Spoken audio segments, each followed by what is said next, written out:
regular meeting for Friday, March the 6th. And I'll call this meeting to order at exactly 10:01. And thank everybody for being here. The first thing on the agenda is approval of the agenda. And I believe our county manager has a thought. Yes, sir. We would like to remove item 10, 11. The budget presentation from 3M will be at our next meeting. As you may or may not know, constitutional officers and magistrate were required to do some additional reporting this year, and they're waiting to wrap that up and review it. So the presentation will be next meeting.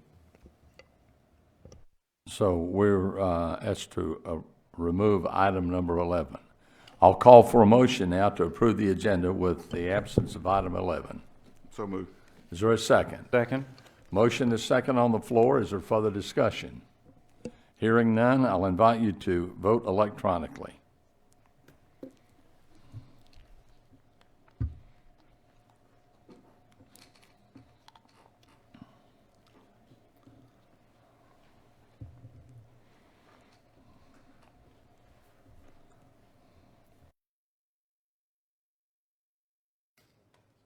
Slight electronic delay there.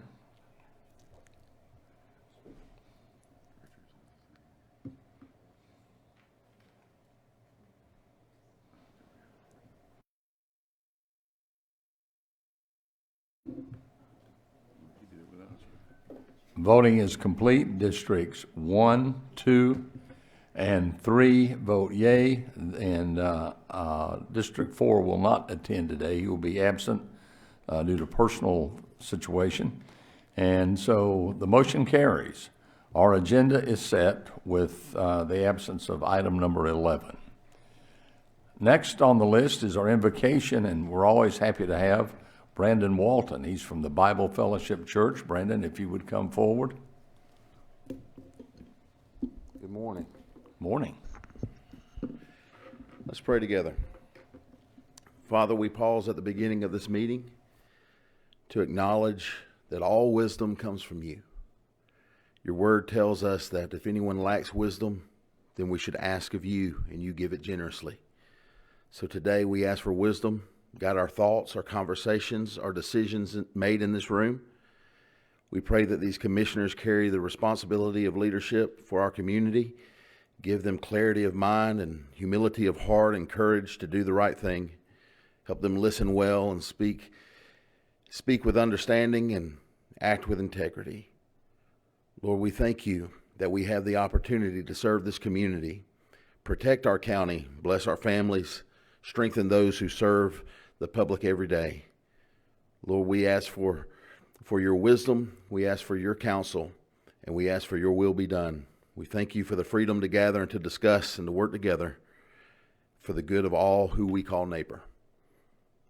We thank you, Lord, and we praise you. In Jesus' name, amen. Amen.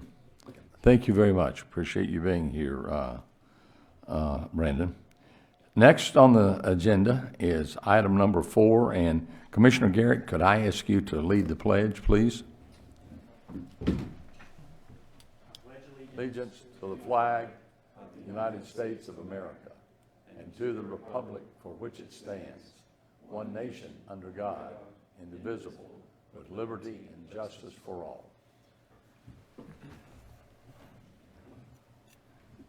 And we thank you, Commissioner Garrett. Next is a special presentation, and this is the theater in our school month proclamation. Let's see, is Sophia Kelly here? I thought I was going to ask her to come forward. Well, in her absence, is there anyone from the high school theater group here? Seeing none, could we read the proclamation? Paul? Sure. Whereas the importance and the value of theater education in the lives of students all across the state of Georgia cannot be overstated, preparing students for careers both inside and out of the arts and recognizing that the arts are essential and help to bolster the economy and vitalize and connect communities. And whereas theater programs across the state of Georgia provide students with personal and professional opportunities for self-expression, creativity, and career exploration, all while enhancing the students' confidence and ability to engage and empathize with the surrounding community.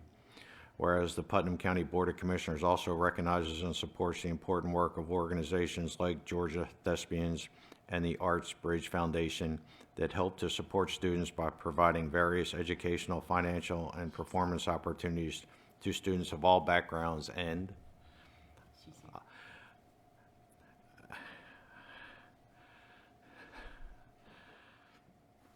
Go ahead, continue. do you want to go around front?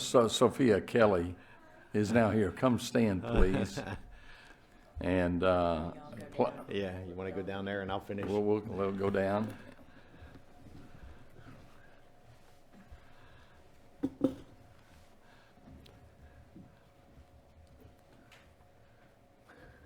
Start over.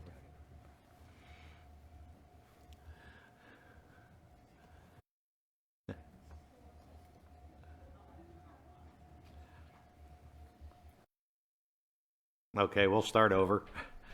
Whereas the importance and the value of theater education in the lives of students all across the state of Georgia cannot be overstated, preparing students for careers both inside and out of the arts and recognizing that the arts are essential and help to bolster the economy and vitalize and connect communities. And whereas theater programs across the state of Georgia provide students with personal and professional opportunities for self-expression, creativity, and career exploration, all while enhancing students' self-confidence and the ability to engage and empathize with the surrounding community. And whereas the Putnam County Board of Commissioners also recognizes and supports the important work of organizations like Georgia Thespians and the Arts Bridge Foundation that help to support students by providing various educational, financial, and performance opportunities to students of all backgrounds. And whereas theater educators, administrators, and parents have an immeasurable impact on the lives of their students and work tirelessly on the front lines of theater advocacy to ensure the arts continue to be an integral part of a student's education. And whereas the Putnam County Board of Commissioners recognizes and celebrates the invaluable work of theater educators, students, and community members whose passion and service safeguards to this art form and whose commitment to the arts has been and will continue to be felt for generations to come. Now therefore, the Putnam County Board of Commissioners does hereby proclaim the month of March as Theater in Our Schools Month in Putnam County, Georgia, and encourages all residents, elected officials, and community organizations to join in recognizing and expressing appreciation for the dedicated thespians across the community and the state of Georgia. Proclaim the 6th day of March, 2026. Chairman Bill Sharp, Commissioner McElhaney, Commissioner Garrett, Commissioner Hershey, Commissioner Wooten.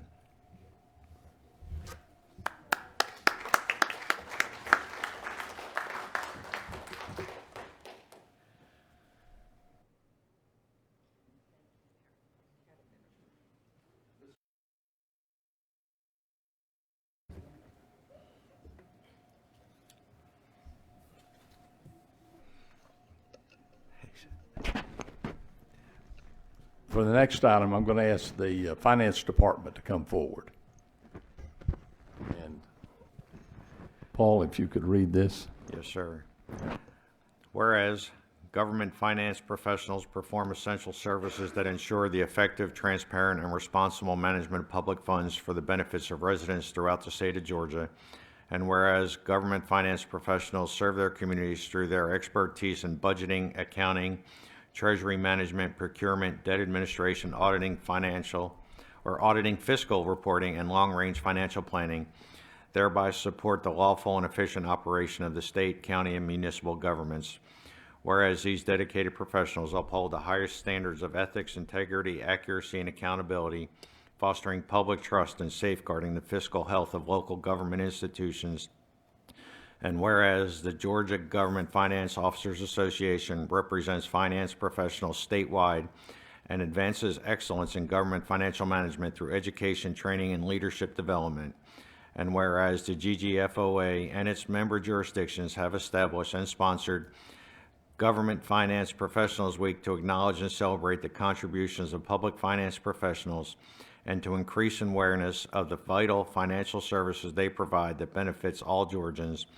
And whereas it is fitting and proper to recognize, honor, and express appreciation for their dedication, professionalism, and public service of government finance professionals whose expertise supports the fiscal stability and long-term success of Georgia's local governments. Now therefore, the Putnam County Board of Commissioners does hereby proclaim the third week of March as Government Finance Professionals Week in Putnam County, Georgia, and encourages all residents, elected officials, community organizations to join in recognizing and expressing appreciation for the dedicated government finance professionals across our community and the state of Georgia. Proclaim this 6th day of March, 2026. Chairman Sharp, Commissioner McEnany, Commissioner Garrett, Commissioner Hershey, Commissioner Wooten.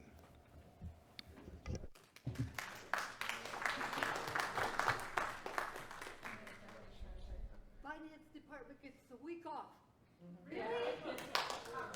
I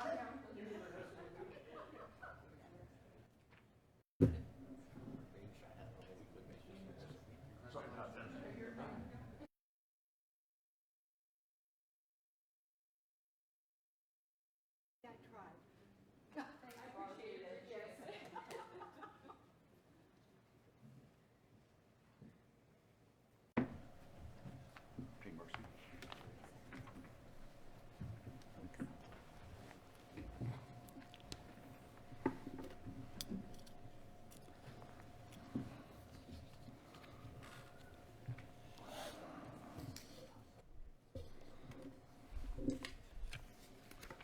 Get all the paperwork here. Next on the agenda is item number 7, and this is public comments. And we have some people signed in to speak under public comments. Just making sure that we're all together. We have 2 people signed in. First, Charles Gray, got 3 minutes. Thank you. And this is just a suggestion. Now that you've appointed a liaison to the PDA, it brings to mind liaison duties. It might be beneficial to create a document stating what the relationship between the liaisons and the boards and authorities that they liaison to, identifying how they interact or not interact with those boards and authorities, what the purpose is, and after having that, I would suggest that you put on once a month on your agenda liaison reports to the commission, where you could say what's happening. We hear it out here. You get to communicate with each other publicly about it. What's happening with this authority? What's happening with this board? Sometimes it might be as simple as, well, the EPSWA is looking at emergency generators and trying to figure out cost, or it could be as simple as no report this month. But it is a level of transparency that I've seen work in the past, and it just lets you communicate with between yourself with what's going on with the different authorities and boards, and also lets us on this side of the table get a better understanding of the interactions and what's going on with all of the different boards and authorities in the county. Thank you. Thank you. Next on the agenda is Barb Vargo. Barb? Okay. I'm really getting sad about how some of our commissioners are going to be leaving, and I really hope there's some way that somehow or another you can put your heads together and kind of address the problem we are having with bullying and stalking within everybody, and see if we can't put something together, even if it's getting a hold of the sheriff's department and getting things put together. I kind of sad about all this, and I'm really sad about the way things are been going lately. And also, I have to thank our police department for one last night, the fire chief and Charles. Everything was organized and done very well yesterday, and I think that they should be getting credit for how well it came about and how well they did their jobs. Thank you. Thank you. And that will conclude the public comments. Item number 8 is the consent agenda. This morning, we have 3 items. Approval of the minutes from February 17th, the regular meeting, and approval of minutes February 17th, the executive session, and finally, approval of alcohol license, and I believe there's only 2 this time. Is that correct? So they're sort of dwindling here. If there's no objections to any of these, I'll ask for a motion. Move we approve the consent agenda. We have a motion to approve the consent agenda. Is there a second? Second. A motion and a second is on the floor. Is there further discussion? Hearing none, I will call for the vote electronically, please.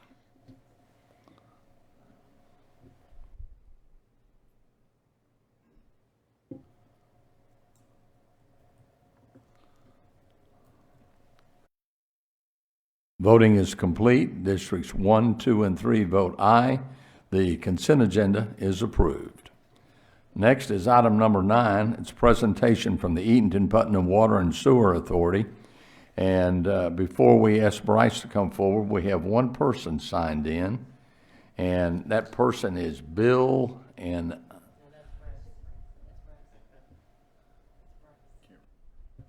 Oh, is that Bryce? Okay.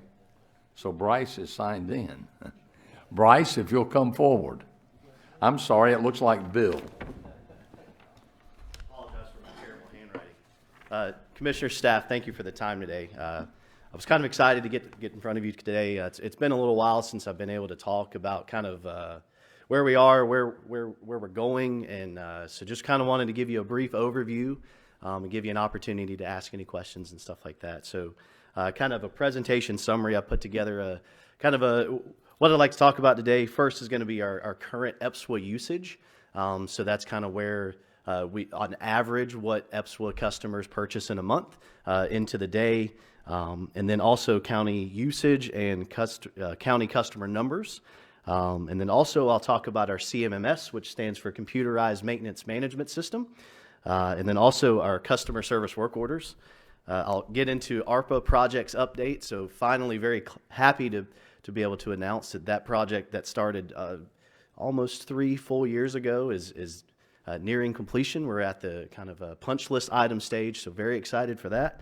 And then some upcoming projects as the Water and Sewer Authority pursues another revenue bond for other future expansion and repairs. So without any, we'll go on right into it. So the first slide here is kind of a monthly a summary. So what I've kind of done is I put a trend line across. You'll see it's kind of flat. But one thing that it is worth noting is that recently the Water and Sewer Authority has an agreement with Piedmont Water that they're going to begin purchasing more water to serve ultimately where we already serve as the high school and the industrial park along 441. But then eventually a pump station has been installed at the base of their tank that will then pump water over to Harmony Road. So they're hopefully nearing completion of that project, and then that'll kind of boost some of those daily usage numbers for us, which we're very excited about. Moving right along. So in the city of Eatonton, we have 2,044 customers. Those are water, and most of those are sewer customers. In Putnam County itself, within our service territory, we have 3,768 customers. So almost a 60-40 split versus city versus county. So beginning in when we first took over operation with the authority, I began tracking the number of new taps that we do throughout the course of the year. So since I began tracking that, we have added 642 new taps, new customers into the EPSWA system. A majority of those are in the county. A lot of the times what we'll get is a failing well or new construction. So it's positive growth within the county, specifically out on Lake Sinclair and the surrounding area. So also county customers, a little side note. So county customers in response to the build out of the county water system, county customers have been paying a $6 differential on the base rate That rate is set to expire in October 2027. So then once that date comes and goes, that base rate will then be equalized. So that's been a 20-year revenue sharing program that was implemented when the water system in the county was first built. So just an as of note item. So into our CMMS, so one thing that we really are really proud of is preventative maintenance.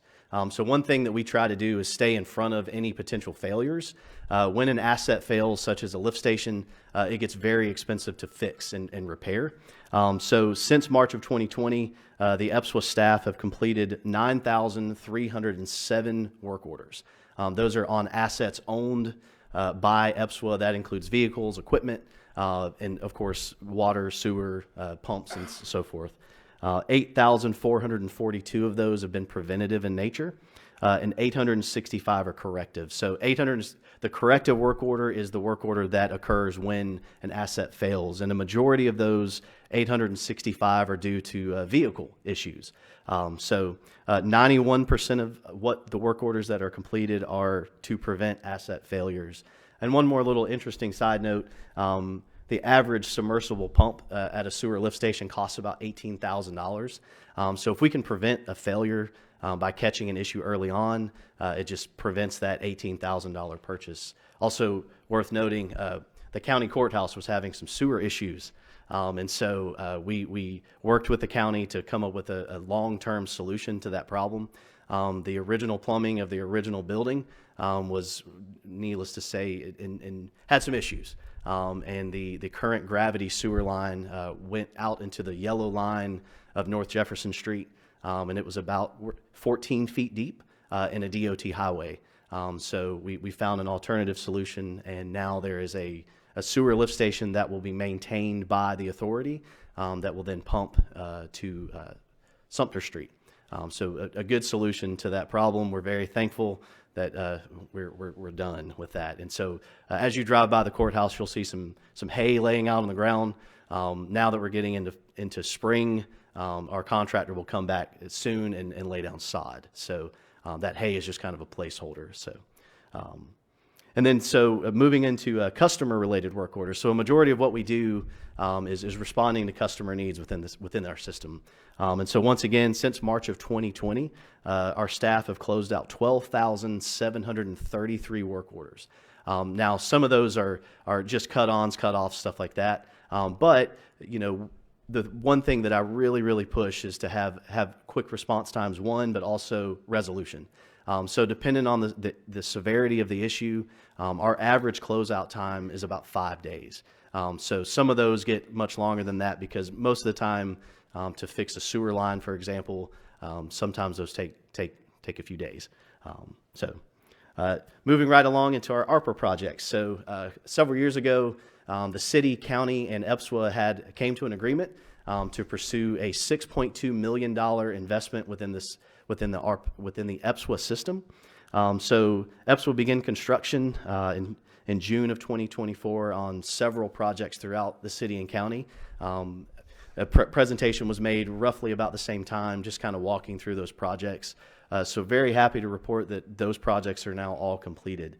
So the biggest kind of thing that we wanted to do is provide system loops to critical infrastructure within the county, specifically the hospital and the school system.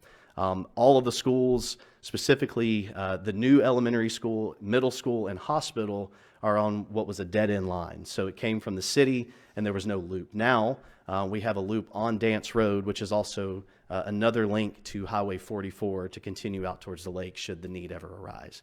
But now the hospital and specifically the schools in that area have a system loop so that if there's a break, a valve can be closed and they can be fed from the different direction. Very similar over to the primary school. The primary school had its own service line, water main, went through about 1.5 miles of woods. And so if there was an issue, it was very difficult, one, to find, and then we had to get equipment back there to fix it. So we took this opportunity to provide a system loop to the primary school.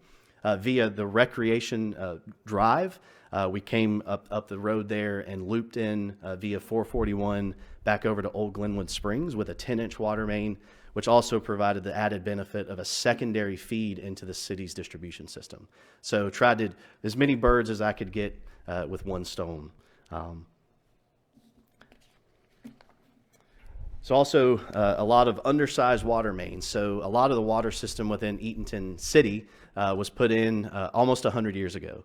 So one thing that we wanted to address were specific to undersized water mains and aging infrastructure. So we replaced quite a long list of streets here. So Alice Walker Drive now has an 8-inch water main, and all the customers along Alice Walker now have brand new service lines. No more galvanized, no more lead goosenecks. All that stuff has been removed. Also, the same thing on West Sumter Street, West Walnut, Jackson Street, New Street, and North Jefferson Street. So all those mains have been replaced and removed, and now all the customers will have adequate new service lines, but also adequate fire protection. And then also, finally, during all this work, we discovered that the Martin Luther King Boulevard did not have a system loop. Martin Luther King was a dead end. We always thought it was a loop. Turns out it wasn't. And so I appreciate the patience, specifically with the City Public Works Department. All those water lines, all the services had to be renewed and attached to an existing water main that was already on MLK. So for those of you that may have heard some complaints about MLK in the past couple months about a bumpy road, I'm very thankful that the paving has been completed, but now all the customers along MLK are now connected to the new, larger water main. Moving right along. So one other additional project that we took over within the city specifically was addressing what have been affectionately called black-capped fire hydrants. So those are hydrants that have less than 399 gallons per minute, which is not adequate to fight a fire. So one thing we wanted to do is address those particular issues by either repairing or upsizing water mains to address underserved hydrants. So within the EPSWA system, EPSWA has 2,233 fire hydrants. Now, mind you, a majority of those are in the county, and very thankfully, the county's fire department maintains those and paints them. So every time you drive by a hydrant in the county, it's immaculate. It's really a cool thing, which is, you may not think about it, but if you drive around other areas, you don't see that. And so we undertook that with the ARPA funds to replace those hydrants. So in 2020, when I first took over here, there were 54 fully non-functional fire hydrants. So if a fire occurred, nobody could attach and the fire could not be fought. And now, as of 2026, there are 20 non-functional fire hydrants. 10 are just in the process of repair. A lot of those fire hydrants were installed in the 1960s and are just challenging to repair, and it takes a lot of pre-planning to do that. We have a plan to get that done, and it'll be done within probably the next 6 months. So now down to 10 of those black-capped fire hydrants. Now to the future. So as I mentioned earlier, EPSWA is in the process of pursuing a revenue bond. With two kind of goals. One is to address unserved areas of Putnam County specifically, and the goal is to provide an alternative water source to areas outside the EPSWA service territory. So very similar to the business model that EPSWA has come up with as far as Piedmont, we'd like to kind of find ways to continue that relationship with Piedmont. And then we plan to invest roughly $10 million over the next 10 years into the EPSWA water system. Then the other side of this is maintenance. So the plan is to do a full assessment of the sewer system within the city of Eatonton. The way that you approach this kind of stuff is the one bite of an elephant at a time. There's a lot of issues, and we're going to come up with a tiered approach to those issues that are found. So they'll put a robot with a camera, and every single linear foot of the sewer system in Eatonton will be surveyed. Then we'll come up with a tiered approach to fix those issues. The other side of that too is we want to kind of do that in concurrence with the city's public works department to kind of go along with paving projects. The idea is, we come in, we can replace or renew service lines for sewer connections specifically and pack the ground and do it the right way. So we're also going to purchase dewatering equipment, which that's kind of, I won't get into what we're dewatering at a wastewater plant. I'll leave that up to your imagination. But yeah, new equipment will help us be much more efficient. Hauling costs going to the landfill are incredibly expensive. So we want to get as much water out of that as we can. And then over the next 10 years, again, EPSWA plans to invest roughly $16 million in the collection infrastructure within the city of Eatonton. So that's all I've got, unless anybody has any questions. Questions, gentlemen? Any questions? Yes, Commissioner Garrett. Bryce, thank you for that. Yeah. So just going back to the first slide you showed, the usage slides. Yes, sir. I was surprised that it was flat insofar as, I mean, certainly county-wide we have population growth, city maybe more flat, but shouldn't we, haven't there been an increase in customers within the current service area? Yes, sir, there have certainly been, but a lot of what we find is those 642 customers are not full-time residents. So although the taps are made, they're not full-time users. And in that time, we also haven't had like a huge user. We just started collecting data for Piedmont, for example, on how much water we're going to sell. We anticipate that to be quite at least well over 1 million gallons a month, which will be great. Probably closer to 10 million gallons a month. Sorry about that. But we'll see a sharp increase in that usage. Just because a lot of the industrial growth, they're great customers and they're pretty consistent with the amount of water they use. But over the next year or so, we'll see that trend start to go up pretty sharply. Okay, and I believe the Piedmont water lines to be installed are laying along Harmony Road right now. I know they're started, but they're laying up there. But they've started paying for an additional 350,000 gallons a day, I believe. That's correct. And the City of Eatonton customer number, I know the City of Eatonton has about 6,500 residents. So is it fair to say that customer number is more or less equivalent to the number of households? Pretty close to it, yes, sir. Okay. There's the development across the street from Ingalls, which we're very excited about. Those will be new water and sewer customers. So that'll be the biggest growth that the city, specifically within the city, has seen in a long time. So that's growth that's really exciting. But every city resident is on EPSWA water.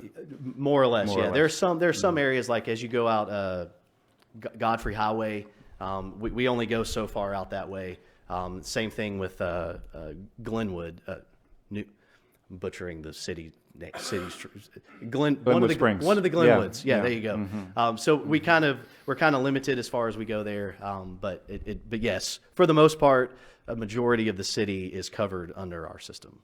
Okay, thank you. Specifically with water. Other questions? Commissioner Hersey? Bryce? Yes, sir. As you probably know, I was with the Water Authority for a number of years. For my sake and for the sake of the public, of the $6.2 million involved in the ARPA loop system, how much of it was actually paid for by the ARPA grants and how much was paid for by EPSWA and I know the city and county both contributed to that. Yes, sir. It was a 50-50 split. So out of the 6.2, 3.1 million were grant funds, and then EPSWA, I believe, was around $2.2 million invested, and then the county graciously submitted $600,000, and the city was $400,000. A lot of the county work was just putting in 12-inch water main along Dance Road, so that was a pretty big undertaking as far as cost is concerned. Let me just go to a couple of other questions I have. One is what is your budget for? You go on a calendar fiscal year. Yes, right? sir. That's correct. So what is your budget for 26? Right now, it's a little over $5 million. That includes the debt service. About 4.1 of that is for the operational expenses. And about $1 million for debt service. Yes, sir. That's correct. And that's the long-term debt. Yes, sir. Correct. Yeah. Yes, sir. What is your current rate, say, for the city for base rate? Yes, sir. You have to bear with me. The base rate for the city I believe is around $36 or so for the base rate, and then sewer, I believe, is around 41, and then the county is, 42. Be I 42. believe it's 42, somewhere around there. Be $6 more. Yes, sir. than- There's a flat $6 differential. yeah, Yes, sir. so- and that- I'm and sorry, that- I don't have the numbers memorized And, completely. and so. that includes how much water? The base rate includes 1,000 gallons. 1,000 gallons. Yes, sir. And so then you pay, Yes, sir. Then it's a tiered on top of increase. that. Yes, sir. well, I don't know, you probably haven't had much experience with the loop system, but have they reduced the disinfectant byproduct levels? Specifically with the high school. Well, I don't know where you've completed the loops, but the problem has always been that and the main byproduct was chloroform, and Yes, sir. Is it still that No, the sir. case? So one thing that we pretty quickly addressed specifically was just tank levels. Tank levels played a huge role in the DBP issues that specifically within the city we're having. And it's just kind of turning over the water. I'll use the term stale water. If it sits in the tank for too long and doesn't get used, that's when the chloroform formation occurs. Mm-hmm. The other issue was within the water main that went out to the high school. It was always a problem. So we installed automatic flushers along Lower Harmony, upstream and downstream of the booster station on Harmony to kind of help keep that line fresh. Just because of the size and, during the school year, it's great because there's a lot of usage. But, when we get into the summer months when school's not in session, that you still have to pull a sample, and that's usually when we had the issue. But because Piedmont Water has a certified EPD well at the foot of the tank, they're able to kind of keep some of that water stirred up. And then eventually, once they start purchasing more water, they'll be able to completely shut that well off. But since all that, we haven't had any DBP issues in the past 3 years, or 4 years. So everything's been in compliance? Yes, sir. With EPD? Yes, sir. What is the current rate of unaccounted for water? The last audit we did, we scored about a 78%. So unaccounted for, estimating for 25 was somewhere around 30 million gallons, which is pretty good. So the other thing that I've asked both the city and the county fire department to do is they kind of keep track roughly of how much water they use. And that kind of gives us a little bit of a boost when we're doing that report. Yeah, but we still have unaccounted for. Yes, sir. Yeah, and a lot of that too is just kind of the nature of the system. There's going to be, although it's not actively blowing out on the ground, there's going to be a small amount of leakage at every single joint within any connection, any penetration into that main. So every single service line, there'll be a little bit of water that gets out. You'll never know, we'll never know, but we have to account for it. Let me just, my last sort of question Yeah. is kind of a personal thing. Mm-hmm. And that is, are you still planning to expand the line to the Rockville Springs area? Yeah, so what I'll say is, that has been mentioned by the board, and right now we're actively working on potential projects for the potential revenue bond money that we get. I mean, that will require probably an elevated tank. Yes, sir. And new lines and, Yes, sir. and that Yeah. sort of thing. Yes, sir, absolutely. And the other side of that too is it's providing an alternative source, kind of as mentioned. It's reaching areas that we could potentially help facilitate, loss of water pressure during high usage for holidays and stuff like that. We just kind of want to be at a place that we can be good partners with the private competitor within. We're pushing now likely 200 customers. And as you are aware, in an agreement which supersedes the EPSWA Piedmont territorial dispute, EPSWA does have the right to take over that system at any point, probably for another, 10, 12 years. We certainly do, and So- that was extended now with the new agreement. And we have more and more full-time residents all the time, so. What I'll say is that it's been presented as an option to the board, and they are considering that expansion. And we pay a base rate of $46. It's 42, usually, somewhere around there. And then, We pay 46. you do? I do. Oh, you do? Okay. I do. Well, okay. And I live in that neighborhood. Oh, okay. Yes, sir. It's a Piedmont. Okay, gotcha. Yes, sir. Other questions, gentlemen? Yes. Bryce, thank you for Yeah. that information. I appreciate you addressing the PMs because that is very, very critical to Yes, sir. saving money in the long term. And Yes, sir. if we don't take care of that, we're going to be in trouble. So Yes, sir. thank you. Yeah, no problem. Bryce, thank you very much. Absolutely. Certainly Mr. Chairman. appreciate you. Can I just ask another Oh, yeah. question? Sorry, that's occurred to me. So I think you said on the last slide, combined $16 million of investment over the next 10 years, Yes, water, sir. sewer, infrastructure. Can you break it down in terms of, is a lot of that still going to be addressing the failing infrastructure versus it's about expansion? A bit of both. A lot of it is going to be rehab. Specifically, like one street that immediately comes to mind, although these projects aren't approved, but these are projects that have been presented as options, is North Madison Street. North Madison Street is, I physically put my hands on that cast iron pipe. When it blows, it's a big deal. And so it's 100 years old. One thing that we found is that a lot of the service lines just need to be replaced. And so that's one street that we'd like to address potentially. But though rehab work like that, just repairing aged infrastructure, but then also, like Commissioner Hersey asked, is reaching unserved areas within our service territory that would be long-term, although capital costs up front are a lot, but long-term return of investment is going to be worth it. But would we anticipate that with another 10 years of that kind of investment, we would have dealt with most of the problems, or is it more time passes, I wish- aging infrastructure, it's just Yeah. permanent issue? I wish I could stand and promise that main breaks are never going to happen, sewer lines are never going to clog up, but fortunately you can't. We do as best we can. Even with a brand new water main, it can still break. We had that exact issue on Alice Walker. Water main's brand new, but it still broke.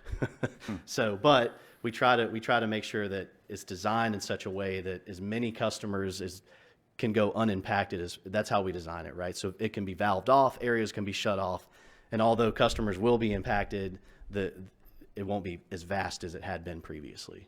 So, But I think it's fair to say that under your leadership, we've addressed what was a backlog of maintenance, and therefore, with all this past investment, projected investment, we're in a much better position than we would have been.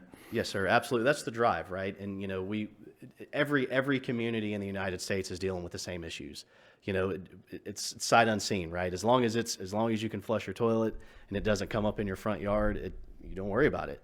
And as long as you turn on the tap and you have good quality drinking water, you don't think about it until it's a problem. And it's just now that these funding opportunities are available with grants and good interest rates for revenue bonds, it's certainly worth pursuing those issues.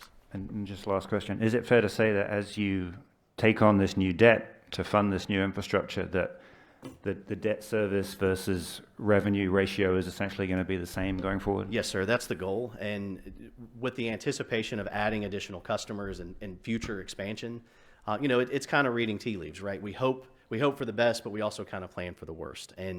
But even if worst case happens, no growth ever happens ever, we still have sufficient revenue coming in to be able to cover this debt.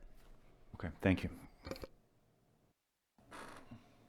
Just for a clarification, Yes, sir. all of the employees, including yourself, are not employees of the Water Authority, right? That's correct. Yes, sir. They're employees of the management company. Infomark, yes, sir. Yeah, we're all private employees of Infomark. So Yes, sir. whatever you do in terms of raises or hiring and firing is outside of the That's correct. domain of the board. So- Yes, sir. Correct. Yes, sir. Tom, anything? Bryce, thank you very much. We appreciate you coming and the great report. Thank you. Moving right along, item number 10 is the FY 2025 budget amendment And Jennifer Frick, if you would come up and provide us with information, please. Hello. So this budget amendment was an invoice that got posted in fiscal year 2026, and when our auditors came and were reviewing, they suggested that it be posted back in fiscal year 2025. It was a waste management invoice for $45,974. So we had already done our end of year budget amendments at that time when they suggested that we make the change. So this is just to clean that up so that our financial reports do not show an overage. And this was per the auditor's recommendation. I'll call for a motion, and we'll get it in motion on the table, and then we can have questions. I move that we approve the FY25 budget amendment. Is there a second? Second. We have a motion and a second on the floor. Now discussion. Any discussion? Mr. Commissioner? Chairman, can you say a little bit more about the nature of the expense, why it wasn't anticipated? So at fiscal year end, it was anticipated. At fiscal year end, when we get our invoices, we review them, and normally the invoice date is what we use to determine whether or not it's put in the fiscal year prior or the new fiscal year. The invoice was dated 10/2, so we dated it in the new fiscal year. The auditors do a check of any large invoices that are posted after fiscal year end, and when they reviewed that one, they saw that the statement says for service date 9/1 to 9/30, so they advised that it be post dated back to fiscal year 25. So the invoice was essentially just late, or at least dated in the wrong year. Right, we probably received it later in the month than normal, and it was considered a new fiscal year expense. But the nature of the expense itself was something, It's a monthly charge. right? And it just fluctuates higher. I mean, it just fluctuated higher than we had budgeted, or it's simply an invoicing issue.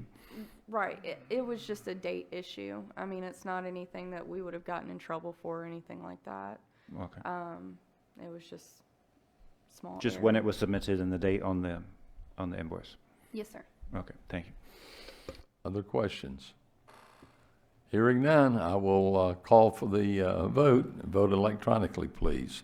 The motion on the floor is to approve the budget, the FY 2025 budget amendment, and I believe it's $45,000.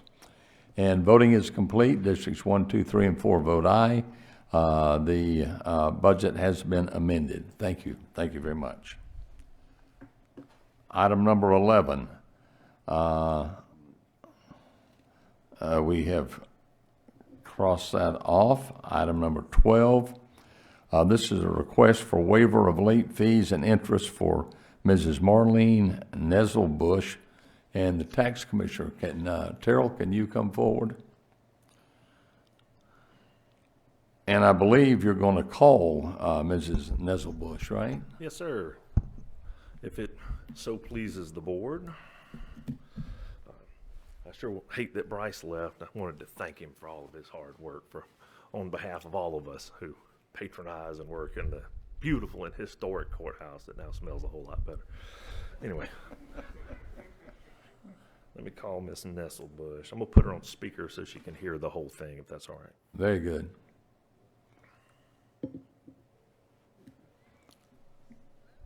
Miss Marlene, Terrell Abernathy, I'm going to put you on speaker. All right. Yes, ma'am. All right, can you hear us? Yes, thank you so much for Can y'all? Put it up to the mic. I'm turning you way up so they can hear you too. All right, let's test the volume here. Thank you for allowing me to join by phone. All right. All right, you may start on my. So I can speak? No, not yet. I think I go first, but I'm waiting on That's them to tell me correct. to. Go ahead, Terrell. All right. So I got a call, an email from Miss Nesselbush and or Mrs. Nesselbush, and she was complaining about some late fees. At this date, at this time, it's $258.15 on 4 separate accounts. She has a personal property account. Her husband has a personal property account, and they have 2 real property accounts here. From what I understand, they're residents of New York, and the husband, according to Miss Marlene, and she apparently are in, because of work, are in New Jersey for an extended period of time. According to Miss Marlene, she has had her mail forwarded to her. Unfortunately, the mail from Putnam County didn't make it to New Jersey. We mailed it on October 29th, and I actually still have the hard copies. I sent facsimiles of those to y'all that show the return labels from the United States Postal Service. We received those returned letters with no forwarding address on January 1st. No, I'm sorry, on January 8th. We did not mail additional bills because we didn't have a forwarding address, and had no idea that Mrs. Nesselbush was in New Jersey until I got the call from her, well, the email and then the telephone call. She penned a letter which we sent to you for your consideration, as did I. In anticipation of the arguments here, number one, there is no statutory requirement to receive a bill. The liability for the tax bill is statutory. It's actually Georgia Code 48-5, Section 14. And moving on from that, the due date is a statutory due date based on population. Our statutory due date is December 20th, and we had planned to have our bills out in time for that due date, but the now fired printing company didn't get them in the mail until the 29th, so we had to amend that due date to January 1st, giving everyone additional time to get it paid. So, and the code section for that is Title 48, 5, Section 148. Anyway, I say all that to say that, well, first of all, I hate it that Miss Marlene didn't get the bills that we mailed them. I hate it for her because she's suffering the late fees because of it, and it's inefficient. But it doesn't forgive the tax liability, and it doesn't forgive that the tax liability be paid on time. When I was speaking with Mrs. Nesselbush on the phone, she had offered that the overage be credited to this year's taxes instead of refunded. And I explained to her, and I'd like to explain to you, that I cannot do that.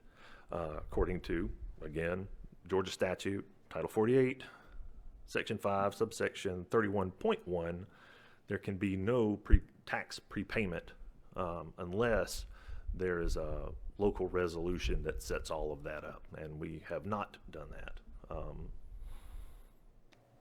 So, as much as I feel for Mrs. Nesselbush, and I hate that she's suffering this, I have to recommend that you do not waive those late fees. Well, it's not even a late fee, it's just the interest. They haven't hit the penalty mark yet. So, I am done if you have any questions for me. We could ask the lady, Mrs., please help me with the last name. Nesselbush. Bush, yeah. All right, Miss Marlene, you're up. Yeah, I mean, I mean, I think you covered a lot of this, but let me just summarize. Thank you for allowing me to join by phone. I appreciate that you put me on the agenda. I really, appreciate your help. As indicated on our tax bills, our billing address is West Seneca, New York. However, my husband's currently working in New Jersey, so we're having our mail forwarded on a temporary basis. And all of our other mail has been arriving in New Jersey, so I was surprised to discover that our Putnam County tax bills were never received and were returned to sender. Our West Seneca taxes are due in February, so this is when I realized that I never received the Putnam County tax bills. I immediately paid them after realizing they were past due. Also, interestingly, I just received a call from the Putnam County Board of Assessors saying that our marine tax returns were also returned to sender as unable to forward. She said that this is happening a lot this year, so indicating that there is an issue with forwarding mail coming out of Putnam County. Now that I'm aware of this, I'll look more carefully for bills in the future. I mean, for 8 years, we paid our Putnam County taxes on time, and I always relied on the mail, the bill coming through. So, as indicated, that's why I was hoping to get a waiver for this one time for the $258. And then I'll change if we're still in New Jersey for the 2026 tax bills, I would change our billing address, or just keep looking for them or calling for them. So I was saying that if you couldn't refund it, it would be appreciated if you could just credit it towards our taxes for next year. But I didn't realize this was an issue with your tax laws. So, yeah. So again, I was just hoping for a one-time exception. Can I get a motion on the floor, and then we can discuss it? The motion can be whatever you decide. Mr. Chairman, I move that we deny the waiver of late fees for Ms. Nesselbush. Is there a second? Second. We have a motion and a second on the floor to deny waiver of late fees and interest for Mrs. Marlene Nesselbush. Discussion. Commissioner Hersey made the motion. Well, it is clear to me that it is not the tax commissioner's responsibility to get the bill to Mrs. Nesselbush. And he went through all of the processes necessary to comply with both the law and his own operation. So I find that there is no legal reason for any kind of waiver of the interest on this tax bill. Commissioner McElhaney? Yeah, so I do feel for Mrs. Nesselbush, but I do know that every year I'm required to pay my taxes, and if I don't get a bill, I'm going to call the tax commissioner to find out why I didn't get a bill, because I don't want to be on his naughty list. So I don't think the mail doesn't really absolve, in my opinion, someone from reaching out to find out about their taxes. Commissioner Garrett? So just a clarifying question. You said that it's not possible in Putnam County to apply interest or a late fee to next year's taxes. Am I right that, is that something that can be done, say at state level or federal level, or am I misunderstanding that? It can be done, but very few, in fact, I don't know of any counties that do that in this state because of the fiduciary responsibility that you take. It's almost like you are now an escrow entity. Mm-hmm. And that's, I think, dangerous waters for a government to tread. I mean, that's my professional and personal opinion. I understand. And then whether in code, law, or practice, in cases like this or similar cases where there's been some sort of essentially a third-party error, no ill will. Is there some ground for flexibility, or there really isn't? That is entirely your prerogative as the board. I have no flexibility there, and so we appeal to you. The Nestlebushes appeal to you. Since I have this platform, I do want to say that we provide multiple ways to access your bill and to satisfy your bill. We have websites, telephone numbers, email addresses. You can inquire multiple ways, both during business hours and after hours. You can even pay by telephone after hours. I mean, we have a credit card processor that includes that in their service. You can pay with check over the internet. The only thing that we don't do is take email cash. So. Yeah, I did pay online. Yes, ma'am. When I realized, so I did take advantage of your online. That night I paid online, so. And we thank you for it. But for the gallery, I want them to know that, and for the people who may be watching online, I want them to know that that's an option as well, so that we can, with the current state of our hold on just a second. With the current state of our postal service, I don't want our citizens and our taxpayers to fall into this trap. So we are providing as many opportunities for the people as we can. Now, go ahead, Mrs. Nesselbush. Ms. Marlene, go ahead. Obviously I would have paid online sooner if I had known. Because for 8 years I had been getting the mail, I didn't think, there was no reason to think that I wasn't getting my mail, because everything else has been forwarded to me. So if it was returned to sender, I guess that's one thing I would say then. I understand you're saying you have a lot of processes to help us, but if you're getting a mail that's returned to sender, then I would have appreciated if you would have somehow tried to contact me. You had my phone number. You know what I mean? Or even send it to our Georgia address at that point.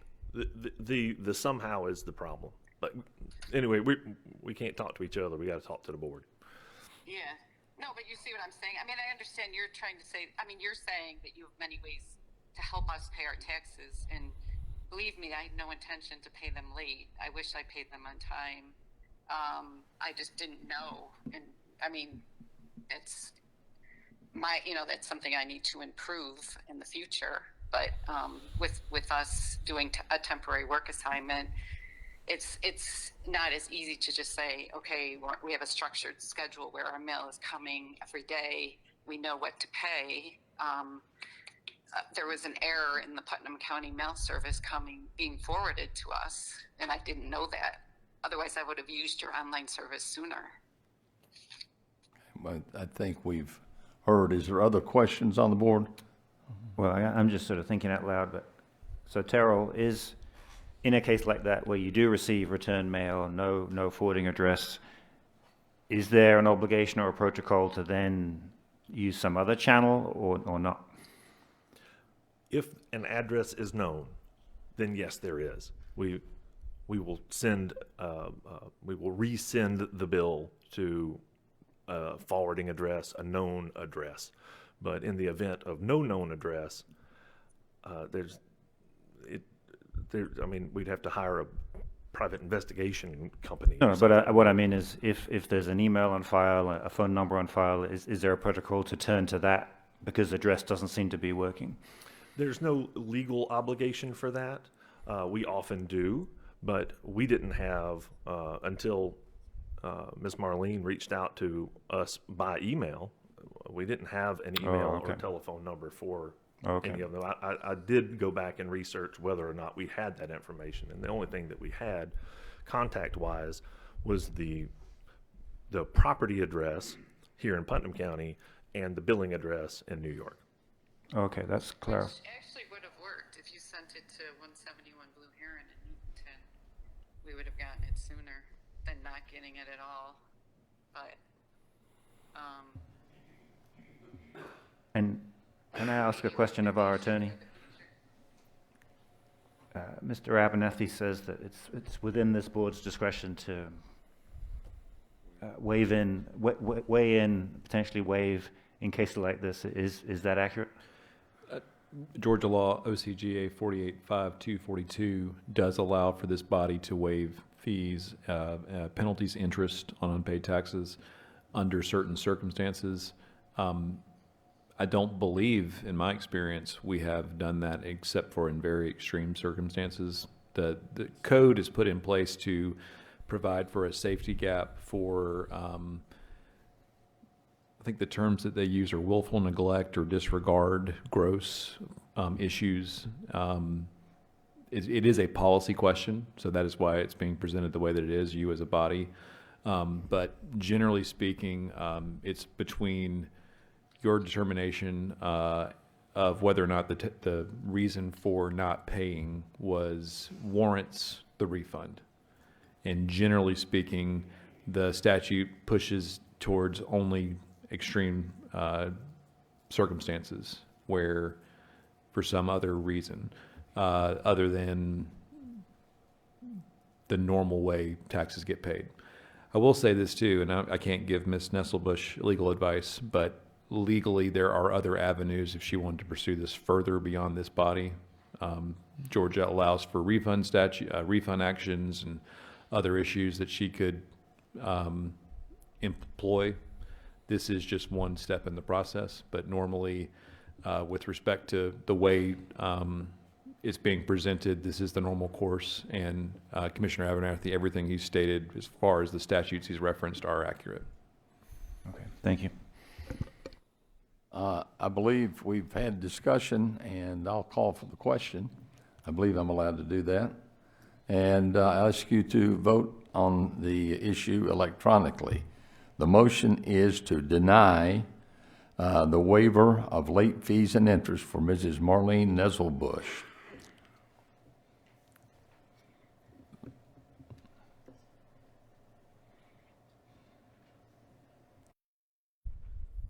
Well, let's see, we got, I'll have to vote since it's 2-1. And my electronics turned off. There it comes on.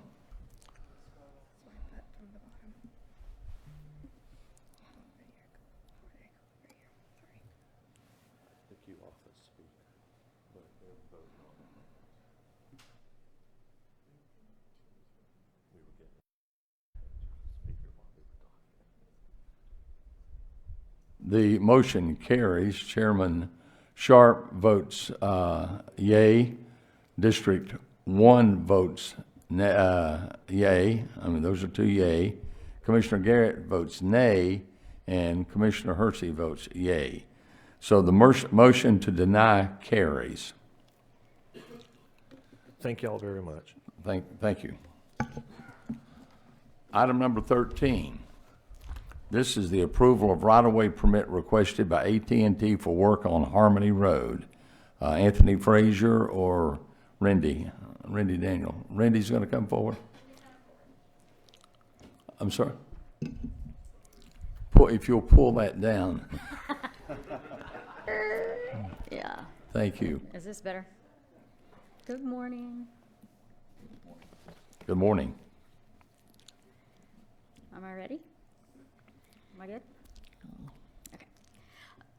The first right-of-way permit we have this morning is for AT&T to lash 2,148 feet of 144 count aerial fiber cable to existing 10 millimeter strand, to trench 52 feet of 12 count buried fiber cable, and place one new CMPH pedestal housing replaced to the existing, and the total footage to be 2,200 feet, buried cable approximately 24 feet from the edge of the pavement at a depth of 24 to 30 inches, at approximately 860 to 876 Harmony Road. Can I have a motion first, and let's get it on the table? Mr. Chairman, I move that we approve the right-of-way permit as requested by AT&T for work on Harmony Road. Is there a second? Second. We have a motion and a second. Is there discussion? Commissioner Hersey? No comments? Nothing. The second? Sounds good to me. No comments? Then I'll call for the question and ask for electronic vote.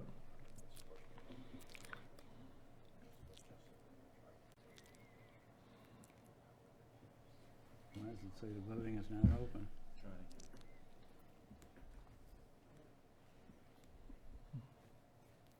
Voting is complete. Districts 1, 2, 3 vote yea. The right-of-way for the permit requested is approved. It's requested by AT&T for work on Harmony Road. Thank you. Item 14, and I guess Randy, let's stay there for that. This is approval of right-of-way permit for Tri-County for work on Scott Road. Randy? Yes, this is for the right-of-way permit for work to be done around 369 Scott Road to service the Stillwater subdivision. Tri-County EMC to directionally bore a 4-inch pipe under Scott Road to tie into existing overhead line, 60-foot right-of-way in this area, and the pipe will be at a minimum of 40 inches deep and will contain 3 separate wires. The bond does cover patchwork to the new road, and the road does not need to be closed, and no sidewalks will be cut. Do I have a motion? Mr. Chairman, I move we approve that. Approval of the right-of-way permit requested for Tri-County for work on Scott Road. Is there a second? Second. Motion is second. Is there any discussion? I just have one question. Stillwater has a fairly high berm on I guess the south side of that road. Are they planning to take that bore all the way through that berm, or?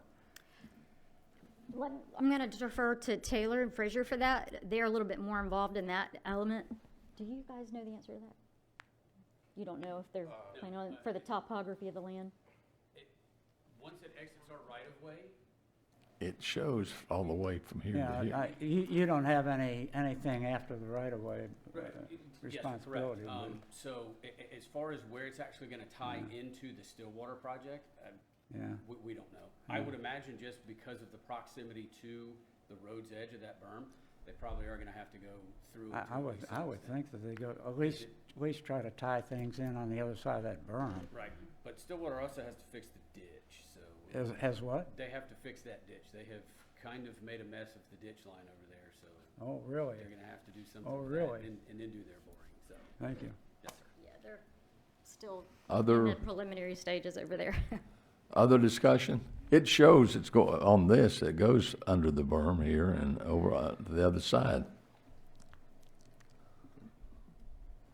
Other discussion? Hearing none, we'll call for the question and ask for a vote. The motion on the floor is to approve the right-of-way permit requested for Tri-County for work on Scott Road.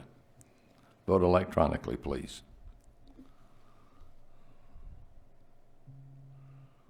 Borrow my pen? I know, might need to. You might be right. I think it's closed. Voting is complete. Districts 1, 2, 3 vote aye. The motion carries, and the approval for the right-of-way permit requested from Tri-County for work on Scott Road is approved. Item number 15 is approval of right-of-way permit request from Georgia Power for work on Rockville Road. Randy? Yes, so the location of this right-of-way permit is for 715 Rockville Road and by Georgia Power. It's requesting to install underground power lines in the right-of-way. The proposed line would originate from the 2 poles at the intersection of Sparta Highway at Rockville Road, then travel along the west side of Rockville Road for approximately 5,875 feet. These proposed lines will be directionally bored in its entirety as to not affect the road base and for the least amount of land disturbance. There will be splice pits excavated periodically to allow for wire pulling, and to continue boring process, then covered back to original state once splice has been completed. The purpose of these lines is to provide power for construction and operation of a new Georgia Power Company substation located at 715 Rockville Road, parcel number 125-002003. Do I hear a motion? Mr. Chairman, I move that we approve the right-of-way permit request from Georgia Power for work on Rockville Road. Is there a second? Second.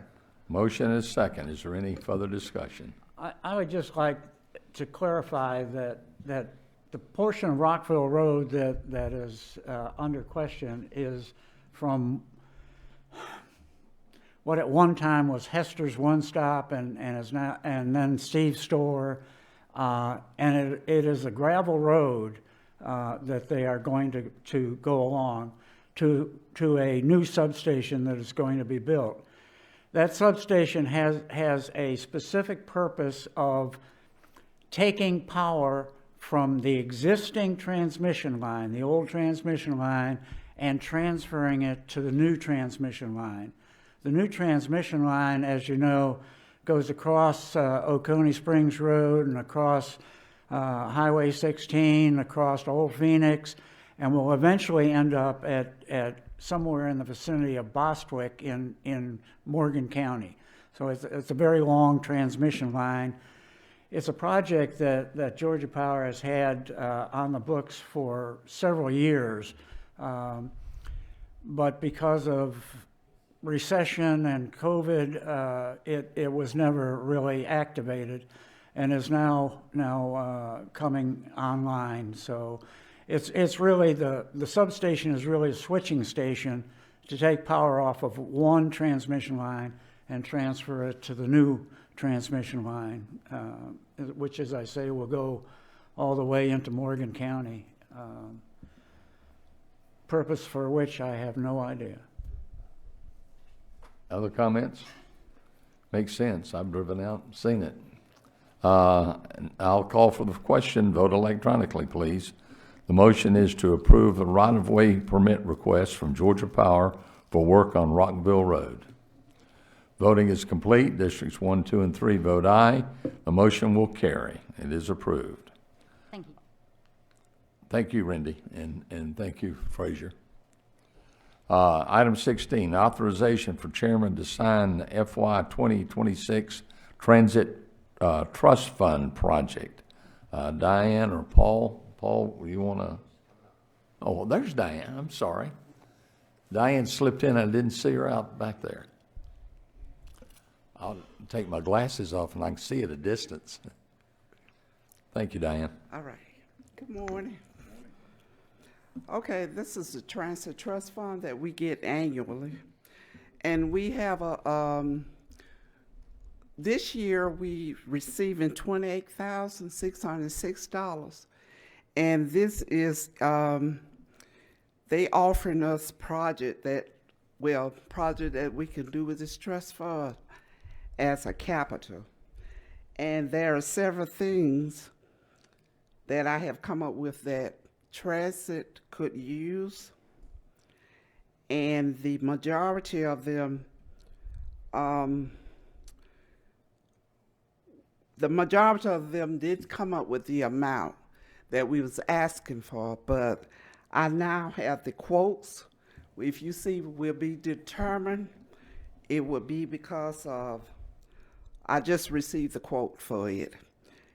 And the quote for it would be $19,687 for cameras on the transit garage that we had gotten with the trust fund last year. So now we're still waiting on the quote for the lighting up on the garage. And I'm hoping that it would come to the total. Well, right now the total is 24,746, but hopefully with the lighting will bring us to that total of $28,606. So And you're asking just for a signature for the transit fund project. yes, that's it, exactly. Gentlemen, do I hear a motion? Mr. Chairman, I move that we authorize the chairman to sign the FY26 Transit Trust Fund project. Is there a second? Second. Is there further discussion? Yes. Ms. Diane, hi. I'm just clarifying that I understand the nature of the project. So in the packet, if I'm reading the right part, talks about tablets, laptop, office chairs. So this is things to go in the facility that was paid for through last year's grant? Yes, that's correct. Okay. And this is for you and your staff to coordinate things in a better setting with better equipment? Yes, exactly. That's it. Okay. And this is an annual state fund that we get just based on headcount or characteristics of the county or something? No, it's something GOD is offering for every transit system annually. But why do we get the amount we get? Well, I'm not for sure how they do the allocation of it. I'm not for sure. It could be on the amount of purchases that we get annually, but if we request a larger fund, I'm sure they probably would get a higher allocation for it. May I ask the county manager, Mr. Chairman? Is this something we put forward an amount or they allocate an amount? They just kick it back to us, the state, when they have money. Oh, so sort of leftover funds and here you go, and it varies based on that more than anything else? I would say yes to a high degree of certainty, not absolutely yes. It varies. And she had projects that didn't come up to that amount, so we started thinking of some other stuff. And so it's all got to be bid out eventually and brought back and see where everything is and make sure it all works. But yeah, she got a hold of just under just over $28,600. So these are the things that she needs that they will pay for with this grant. Okay, thank you. Other questions? Hearing none, we'll call for the question and ask to vote electronically. And this is the authorization for chairman to sign FY 2026 Transit Trust Fund project. Voting is complete. Districts 1, 2, and 3 vote yea. The authorization, I'll be more than happy to sign. Thank you, Diane. Thank you. And you guys well deserved. You do a great job. Thank you. Item number 17 is authorization for the staff to schedule a public hearing on proposed changes to the Putnam County Code of Ordinance, Chapter 32, Fire Protection and Prevention. We have one person signed in to speak on 17, Bill Vargo. Good morning. I just have some concerns over some of the definitions, how they were written in there, and they need to be defined more. One of the concerns I had was, I don't remember it word for word, but it stated that a caretaker in a single-family dwelling might be required to put a sprinkler system in a single-family dwelling. And it doesn't say new construction. It doesn't say caretaker. But from my first response to that was that if you got say for instance, any of you would want to be the caretaker of one of your parents or a handicapped child or something on that order in your single private dwelling, that they may be a requirement to put sprinklers in. So I'd like that more better defined. And there's a few other issues coming up that I'd like to see defined better, so we can clarify whether if you want to take your mother-in-law in and care for her in her senior years, that you're not required to go and put a sprinkler system in a private home. And as it reads, and the way I understand it, that's how it could be understood. So I'd just like a little clarification on some of them. You all can go through them. I sent you emails about them, some of my concerns, and I was just hoping that between now and then we have a town hall, that these changes could possibly be made in the wording so they're better understood in the town hall. That's all I'm asking. Thank you. Thank you. Now, Chief McLean, would you like to come and provide some information?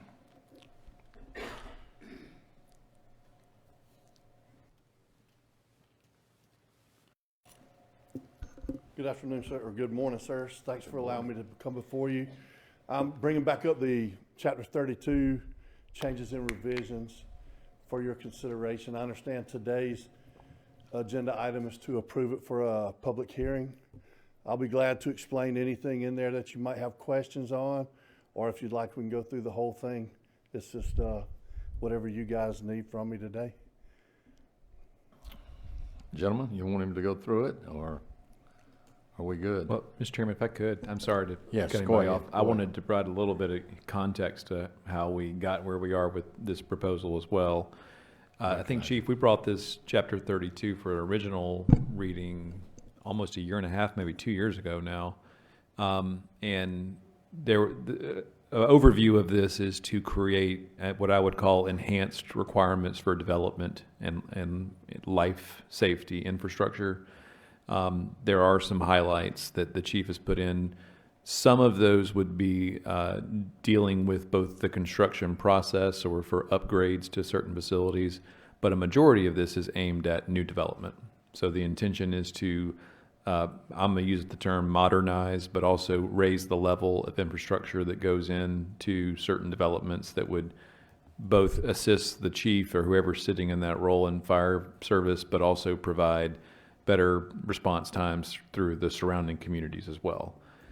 There are specifics in there, but to the chief's point, the way this process works is this is y'all's first hearing.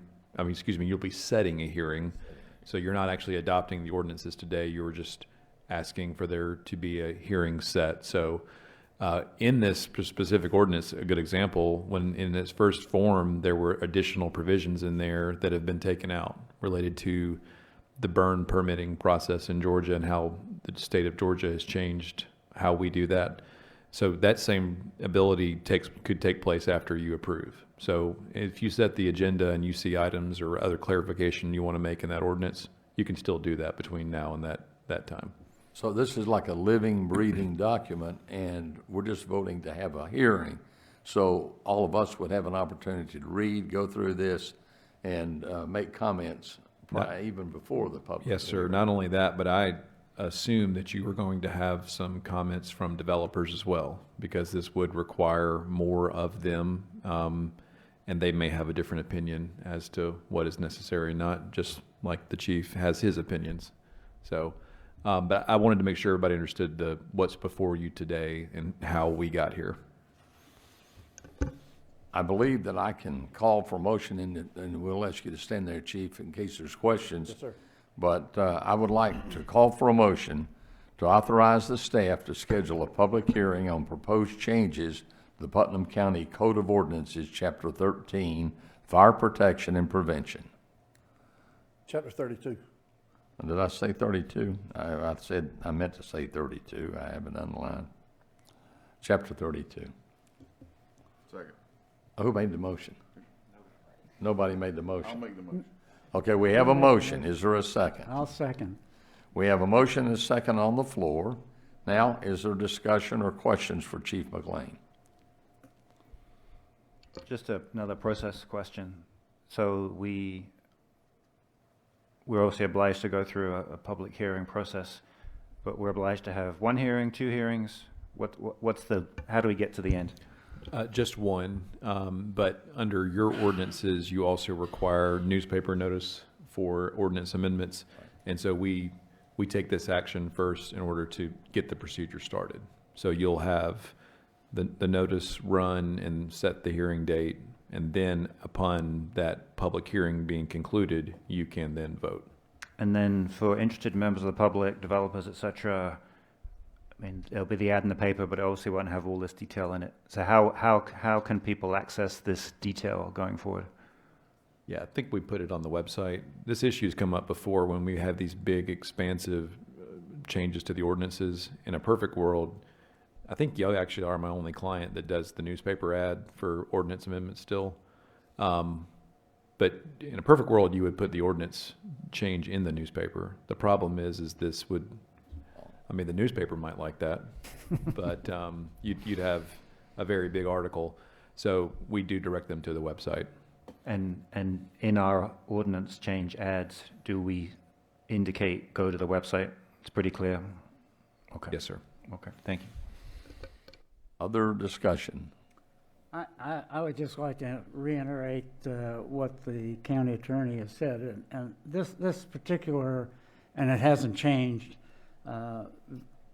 much at all, but was first brought up almost 2 years ago, and then instead of voting it in, it was voted to hold a work session on it, and then another public hearing on it.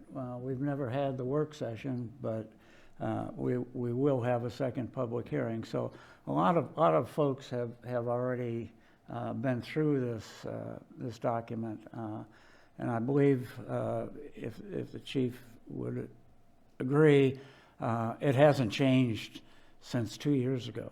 It has not changed since the last time it was before you guys. We made some changes since the initial presentation. Right. But the last version that you saw is the version that you see today. What we have here. Yes, sir. Other questions? Call for the question and vote, and this is to authorize staff to schedule a public hearing on proposed changes to Putnam County Code of Ordinance, Chapter 32, Fire Protection and Prevention. Voting is complete. Districts 1, 2, and 3 vote aye. Staff, if you would schedule that hearing, we would appreciate it greatly. Thanks, Chief. Thank you. Item number 18. This is the appointment to the Putnam Development Authority. There's one vacancy on the Putnam Development Authority and 3 applicants. This is to fill an unexpired term ending June 1st, 2027. The applicants' names will be on the screen. And they are Larry Gregory Manley III, Kelly Chitwood, and Ashley Bedingfield. And so I'll call for a nomination. Mr. Chairman, can I just clarify? Are any of the applicants here? I'm sorry? Are any of the applicants in the room? I don't know. I don't know any of them. One in the back right there. There's one guy in the back. Okay, I just wanted to know. Is that Larry Gregory Manley III? Yes, sir. Okay. Okay, but the other 2 applicants are not in the room? Okay, thank you. Okay. I'll open the floor for nomination. There's one from 2, 3, and 4. Mr. Chairman, I nominate Ashley Bedingfield. Is there a second? Second. Is there other nominations? Mr. Chairman, I nominate Larry Gregory Manley III. Is there a second? Second. Is there another nomination?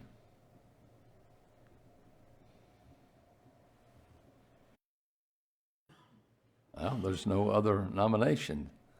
So I don't think I can make nominations, so we'd have all 3, but I'm not allowed to make a nomination, so that's fine. We have 2 folks that are nominated, and we have seconds. Is there any discussion on those 2? Larry Gregory III, who is here, and Ashley Bedingfield. Mr. Chairman? Yes. So I thought long and hard about this vacancy, and I looked at our code, and our code is very non-prescriptive in terms of it doesn't require district distribution. It doesn't really speak to the background and experience that members of the PDA should have. So I was trying to think about qualifications we might bring to it. We already have quite a lot of people who live in District 2 on the PDA, just for some random reason. Also, we have quite a lot of people who are relative newcomers to the county, and we don't have many people who have been born and bred here. There's a lot of controversy from some quarters about the PDA, and I don't think any appointment will satisfy everyone. As the new liaison to the PDA, my goals are certainly to encourage transparency, encourage accountability, make sure that the meetings are in accessible places. I want to encourage the PDA to have public comments going forward, to look at communication channels, just to get the noise out of the room. In the absence of those things, I think those will all be beneficial to everyone, including the PDA. So I want to emphasize that whoever we end up appointing, that doesn't somehow lock out public input, public commentary, formal public comments, I hope. And I don't want to create a PDA environment that is sort of combative or adversarial. And I'm not implicating anyone. I don't know these individuals well at all. But I just want to stress that my goal as a liaison to the PDA from the Board of Commissioners, and I like Mr. Gray's suggestions earlier about codifying some of what a liaison role looks like and having a formal opportunity on a regular basis to report out some reflections, some updates. I think that's a great suggestion. The City of Eaton does something like that already. But I just want to position as this is not a sort of zero-sum game, who gets in, who doesn't get in. All these candidates, I appreciate their input, I appreciate them putting themselves forward, they all have something to offer, they're all sincere in their objectives, but I think the bigger picture is I want to change the dynamic around the PDA, I want to make it transparent, accountable, not favoring one side or the other, but just letting the sunshine in a bit more and getting everyone more comfortable about what's going on, what it does, what its remit is, and there's a whole bigger conversation there. But I just wanted to premise I'll vote with those remarks rather than just vote without the context. Thank you. Other comments before we vote? Commissioner Hersey. The Putnam Development Authority is a little bit different from some of the other authorities and boards that we have, in that a lot of their work has to be done on the quiet. I mean, there is either non-disclosure things. So what we hear back from the PDA is really a sort of generalization of what it is they do. The real work, I think, has to be done in either executive sessions or with non-disclosure agreements. And my hope, in terms of the gentleman from the 2nd District, is that he will somehow inform at least this board in executive session about what is happening with it, even though it is not for public consumption at that time. So as far as the makeup of the board in terms of district distribution, I don't think, again, that is a relevant issue. Unlike perhaps Planning and Zoning Commission, which has to do with different areas of the county, this has to do with the overall benefit to the county. So I don't see any need for any kind of district-wide distribution of the members of this.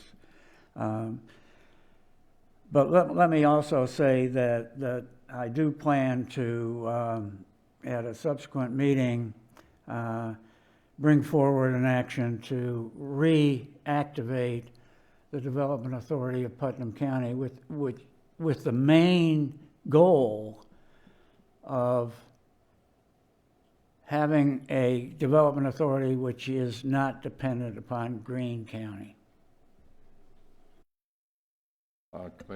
Commissioner? I appreciate Commissioner Hersey's comments, and I should have mentioned executive session. I did clarify with the chair of the PDA, Mr. Rocker, and then he sought advice from the PDA's attorney that I will, as liaison, be able to join executive session. The only caveat, I'm told, is that when there is the period of executive session when formal advice is being given by their attorney to the PDA, his client, then I won't be allowed to take part. And my understanding is that that's standard procedure. But nonetheless, I will be privy to projects, proposals, just not that specific portion of the meeting. So I should, as Commissioner Hersey says, be able to, either in this forum where appropriate or in our executive session, inform the Board of Commissioners in a way that certainly we have not been informed as of late. Thank you. No other comments, so we will vote. And we'll do this by just stating the person you wish to vote for's name. We'll start with District 1. Larry Gregory Manley III. District 2. Larry Gregory Manley III. District 3. Ashley Benningfield. And it's 2-1, so the chairman has to vote, and I vote for Larry Gregory Manley III, and he will be that will complete voting. And Larry Gregory Manley III, you will be appointed to the Putnam Development Authority for the unexpired term ending June 1st, 2027. And thank you for being here. Moving along to item number 19. 19 is a discussion and possible action on revisiting the non-project specific recommendations made by the Putnam County Planning and Development Director, Lisa Jackson, on page 128 of the board packet for the Board of Commissioners meeting on February 17th, 2026. And we have one person signed in to speak on that, and that's William Vargo. And he passed, so I'll put that on my notes. And so I will invite Commissioner Garrett, who added this, to begin the discussion. Thank you, Mr. Chairman. Yes, so at I think it was the last commissioner meeting when we voted to approve the rezoning that these broader conditions were originally attached to. I tried to make a motion, but it wasn't on the agenda, so we agreed to move it to this meeting to revisit those three broader recommendations. I've subsequently had a conversation with Ms. Jackson, our Planning and Development Director, and then communicated with the county clerk. Apparently she sent me something, but I haven't looked at it this morning. But just to clarify that there seems to be some ambiguity, at least prior to whatever email you sent me. Okay. Ms. Jackson was of the opinion, but it sounds like we can't substantiate it, that the commissioners had at a previous meeting, in essence, already authorized staff to pursue these three objectives. But if we can't find any formal vote along those lines, then I think my original motivation stands. So my thinking is that we know there's concerns in the county, particularly in parts of District 3, District 1, of overdevelopment, and a concern that we're making rezoning decisions on a piecemeal basis rather than in the light of some sort of comprehensive framework, and a sense that the current comprehensive plan finalized in 2022 has inevitably, but nonetheless meaningfully shifted, that we don't really have, in retrospect, a current appropriate framework to shape how commercial, particularly commercial development, is happening in some of these high development areas. Not to try and shut down development, but simply manage it in a way that balances everybody's interests. And I thought that these three recommendations to the commissioners that were attached to that particular rezoning request, but had general applicability, I felt that we were remiss in not taking that recommendation on from staff.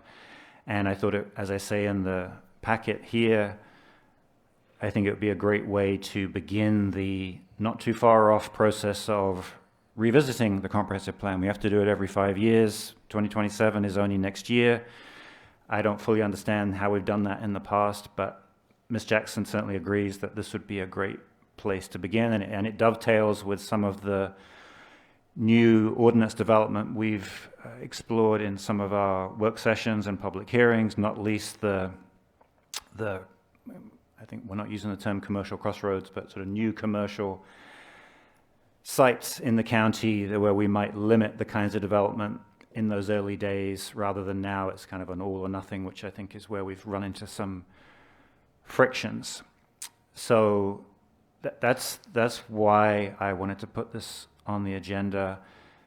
Ms. Jackson, I think, is very keen. She says she's already working on some of these things anyway, but insofar as we don't have any evidence of any past motion, I think she would agree that it would be helpful to have the Commission's backing for this. And I know she mentioned to me two related things, and I think we're thinking along the same lines: the need for further public hearings and work sessions around these issues, and also this particular question that I didn't have in here because I wasn't aware of it until I spoke to her, of her sense that we need to formally update the current comprehensive plan when we do depart from, in our rezoning actions, when we depart from what we anticipated was going to happen in a certain area or a certain parcel versus what's actually been approved. So that document is a living document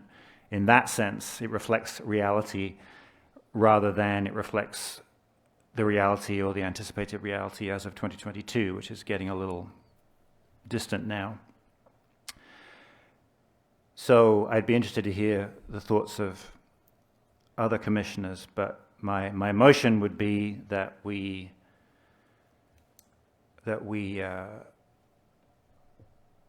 approve the recommendations that were made. So specifically, my motion would be that we authorize staff to conduct a comprehensive assessment of the county's main arterial roads to evaluate existing conditions, growth trends, and development pressures, to develop a list of community-compatible land uses that are appropriate for properties fronting these arterial corridors, and 3, adopt this list and establish overlay districts along key arterial roads, providing clear expectations for future rezonings while balancing the interests of residents, businesses, and other property owners.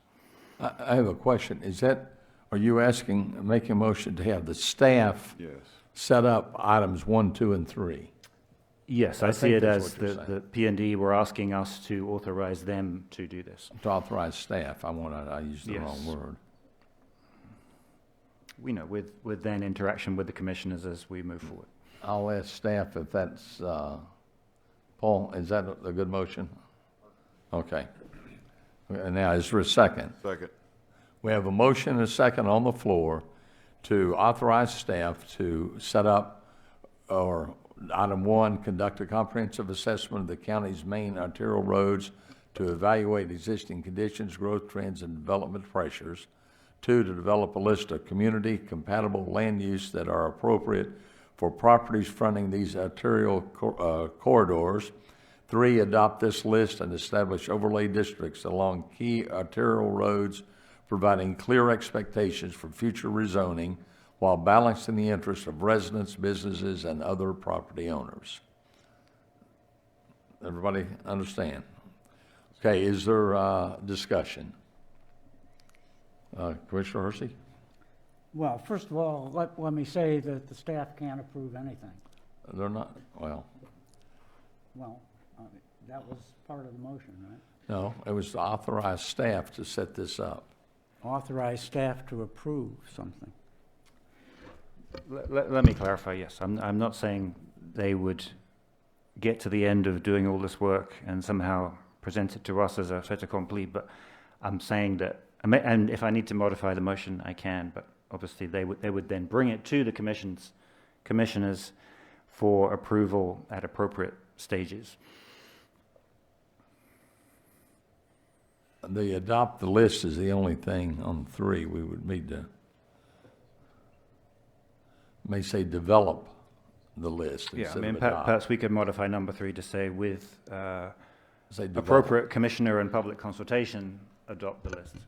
If I could, Commissioner 3 could say propose list Right. and overlay Right. districts instead of that's fine. adopt. I think that, is that, Commissioner Hersey, is that your, if you change item 3 to propose a list and establish? Yeah, I have no idea what's going to come out of this. I mean, the comprehensive plan is something that a group works on and probably over several months worth of work, and is due for revision in '27. I mean, we can review it and revise it now if we want to.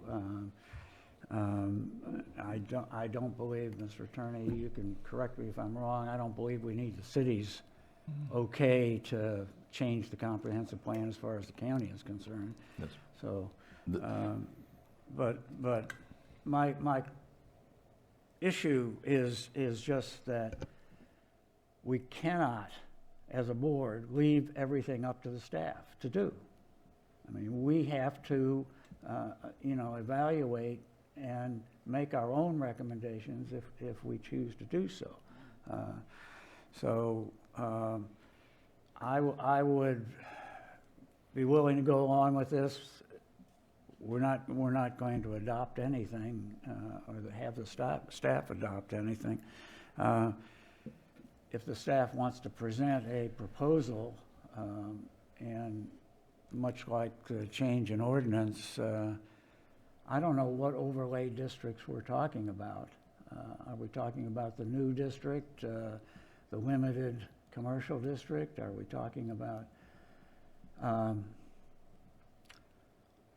I thought that some of our quote work sessions on development were going to speak to some of these issues, but they really didn't, and to any great extent.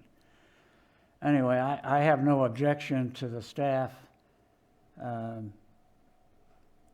identifying arterial roads, providing some update as to what is to be possibly commercial as opposed to exclusively residential agriculture. The only question I would have is to make sure that the staff defines not just land lots or parcels, but depth along those arterial roads at which some overlay district can be applied, whether it's commercial or what it is.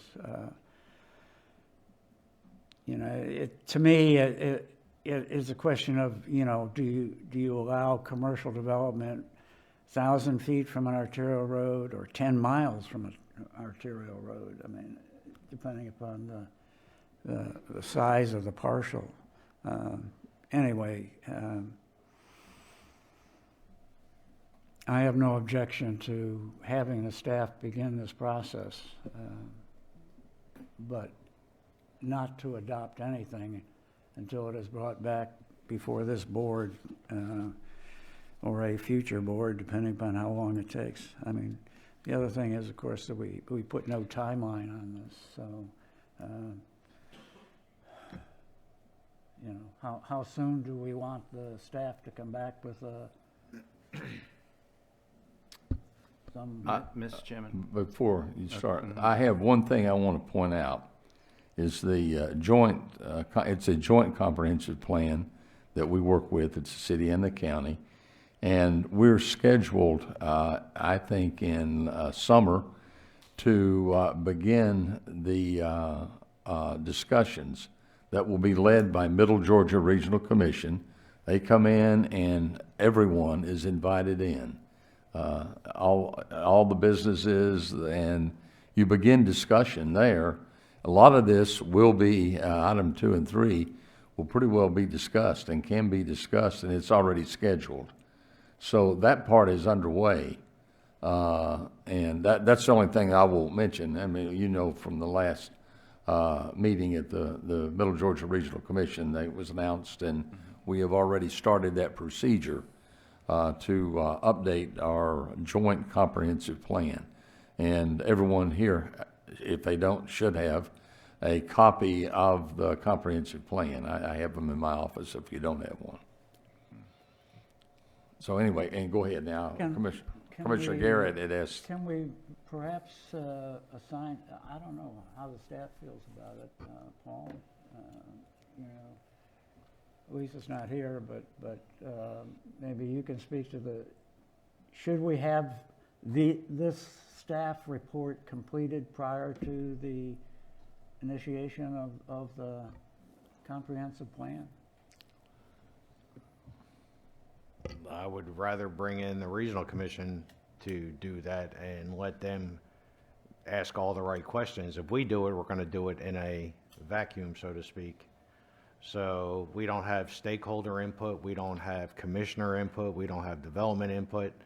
The regional commission would bring those folks together under the umbrella of, let's get all the parties around the desk and say, what do you see here, what do you see here? So I mean, some of the stuff we know where growth is occurring. We know where commercial has shifted from ag. We know some stuff, but not as it interplays with the rest of the community. So we can do, and Lisa will bring those topics to the meeting. So I think it'll be better served with everybody bring them in at the same time. If we do ours in a vacuum, it's just that. It's our opinion that we're asking you to validate in a vacuum without the benefit of the community, the developer world, and all those other parts. So I would like to see it done with everybody around the table rather than just working on one piece of the puzzle and then having it ready to present with no external input. Commissioner Garrett. Mr. Chairman, I appreciate the county manager's perspective. I think what I have in mind is not somehow preempting or duplicating the comprehensive plan renewal. I see it as more, and I think this is my understanding of the spirit in which it was recommended to us by planning and development, was to take advantage of the time between now and then to pull together work, consider perspectives, get commissioner input, have it be part of the wider development discussions, town halls, work sessions that we're already committed to. So when it comes time for the renewal process of the comp plan, we're in a better position. It doesn't mean we've settled everything or agreed everything. We'll get input at that point, but I think we'll be better off having done this pre-work at this stage rather than wait, because I think we know a lot of the issues, we know a lot of the pressures. We can get informal inputs, I'm sure. So I don't see them as contradictory. I see one as smoothing the final comp plan renewal. Okay, I want to make sure that the second, well, it was seconded, we had changed this, and number 3 would say proposed, and proposed list and of overlay. You'll take out establish out, and it's adopt, take an adopt and this list out and propose. That's the way we said it. Yes. And you're I'll good with second, that? yes. Okay, we'll make sure we got it. Okay, any further comments? Yes, so I completely agree with Commissioner Garrett. I think that it would be to our advantage to go ahead and have something in hand before we meet down the road. And I wasn't even thinking about the meeting. I just want some direction from planning and development. They're the ones with the training and the knowledge. And in my opinion, they should be bringing that to us to look at and consider. So I completely agree with Commissioner Garrett. I think that's something that's sorely needed. We talk about it a lot. We just never seem to do anything. And we're getting behind. In fact, we are behind in growth and development. And this is something we really need to get a handle on. So this needs to take place, if I understand everybody, prior to getting together with Middle Georgia Regional I would Commission. appreciate a timeline on that, yes. Mr. I Chairman, don't- we don't have a timeline for the Middle Georgia yet. If I could, in preparation for whatever motion it comes out of the planning commission, this commission, I think there are 3 different action items that will come back to the board if the motion passes. And some of these action items are going to come regardless, but first would be a review of the existing comprehensive plan to determine if there are any issues currently with maybe recent rezonings that don't match up with the comp plan. And I know Commissioner Garrett has talked about, in his comments, rectifying that in the future moving forward. So I do think that first would be an assessment of the comp plan and is it still accurate. Secondly would be an update to the comp plan that I think would include maybe those errors and the Middle Georgia Regional Commission report, or the efforts that go into update the comp plan. And then third, I think as a result of that, it may be that there are established overlay districts or zoning changes, those kind of things. All of those things would come back to the board. So to Commissioner Hersey's point, this is just direction, and it does tell the citizenry and developers and interested stakeholders, this is what we're doing, but all of it will come back to you in, I think, these 3 ways. But along the process, staff could find some other issue that y'all need to address as well. But timeline, I think, is important, but I don't know how, when you overturn this rock, how many bugs are going to be underneath it is my concern. But I think from my perspective, to Commissioner Hersey's point, this motion doesn't do anything specific other than direct what will then come back to you in the future. We'll go ahead, Well, Commissioner. Mr. Chairman, would it be appropriate, and I don't want to constrain staff here inappropriately, but would it be appropriate to ask staff to report back to the commissioners in 2 months, in 3 months, with an update on work to date, unexpected issues, things they'd like our input on, and then to Commissioner Hersey's point, we can also be putting input in proactively as well. And I mean, Ms. Lisa definitely gave me the strong impression that a lot of this is already underway, so this is not a brand new ask. So perhaps 2 months, could we say our first meeting in May? It'll be June. This is March, so April, May. This will be the first meeting in June. Well, I'm saying 2 months. Oh, okay.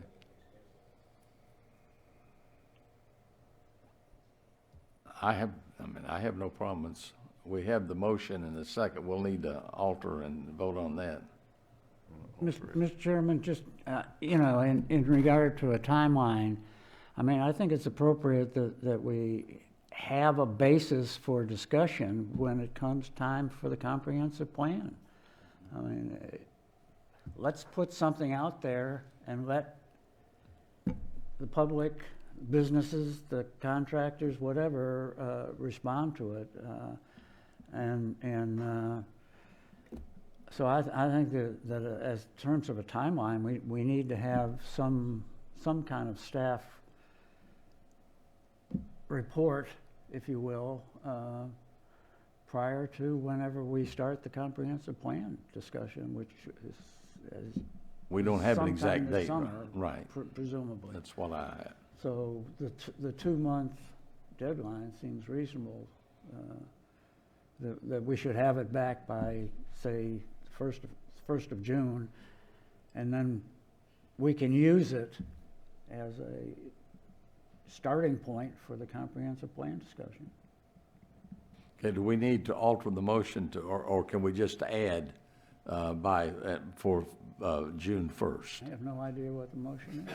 Okay, the motion is to allow staff to 1, 2, and then in 3, change, adopt this list to proposed, and proposed established overlay districts along key arterial roads, providing clear expectations for future rezoning while balancing the interests of residents, businesses, and other property owners. But with a update at the first By the meeting in first June. meeting in June. Let's say the first meeting in June. That's fine. Oh, we don't? No, Okay. we only have one meeting. in Oh, May, okay, that's 'cause right. we have, Yes, okay, gotcha. Second. okay, we can't now. Do I need to have an alternate motion, or can I just add that, and then it's seconded? They've all agreed to it. Okay. So now we have a motion and a second on the floor. And the only thing that's been added is what we've said in 3, and at the very end, to be completed by the first meeting in June. Correct? Correct. Very good. Call for the question, vote electronically.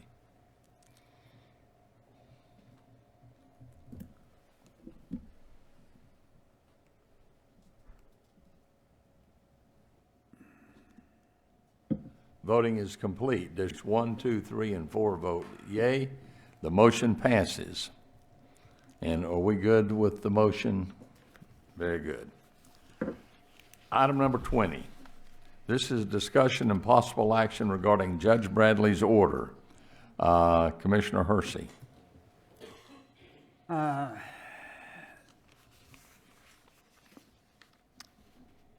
I don't know how well people can see that on the board, but Judge Stephen Bradley presented an order which requires a professional to do 2 things. One, if a bond is validated, and this is about a bond validation hearing for the Putnam Development Authority. If the bonds are validated, to follow the money in those bonds to make sure that it was spent appropriately. That is a performance audit during the lifetime of that bond issue, right, which currently is expected to be somewhere around 20 years.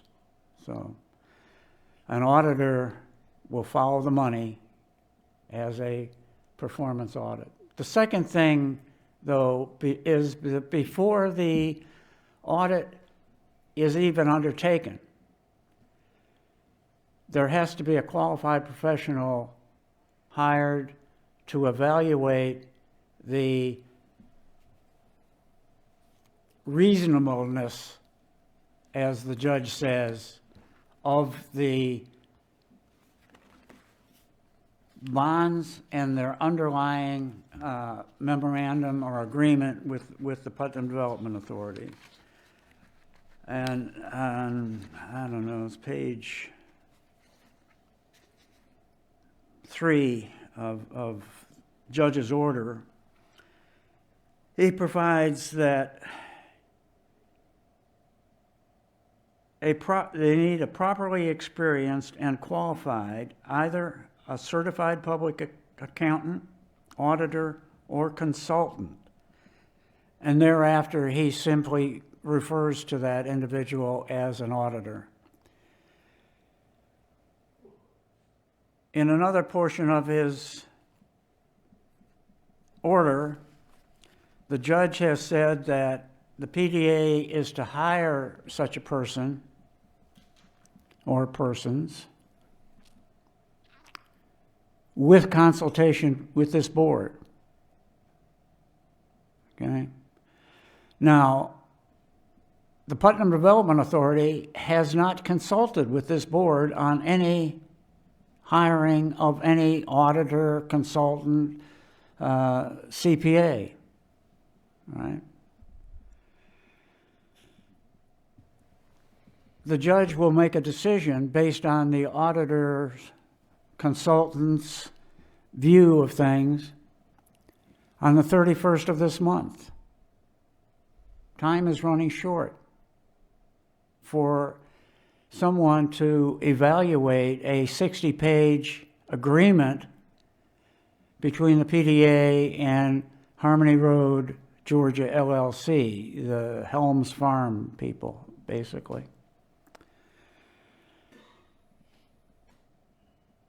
I've taken upon myself to identify an individual to present both to the court, Judge Bradley, and to the PDA as someone who is capable of doing first of all, the evaluation for the reasonableness of the agreement. That would be a consultant, not an auditor. The PDA has, and our county attorney can tell us exactly when it is they contacted an auditor, or a CPA firm actually, who I have contacted prior to this and have declined to do this work. Now the PDA apparently has identified another member of that firm who may or may not be able to do this work. I don't know what the qualifications for that individual is. There's two people that I have identified as potentially able to perform both the consultant aspect and the audit aspect. That is, they can determine the reasonableness of the agreement, and then if the bonds are validated, to follow the performance of those bonds to make sure that the money is spent the way it said it's going to be spent. Those two people, number one is, and this would be my choice, it's perfectly up to the PDA and the judge or whatever, who they choose to do this work. But my first choice would be Mr. Ishter.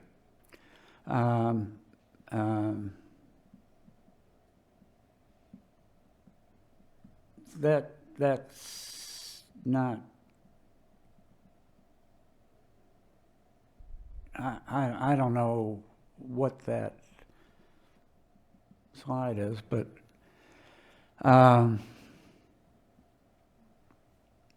did I send you that? Sent the wrong.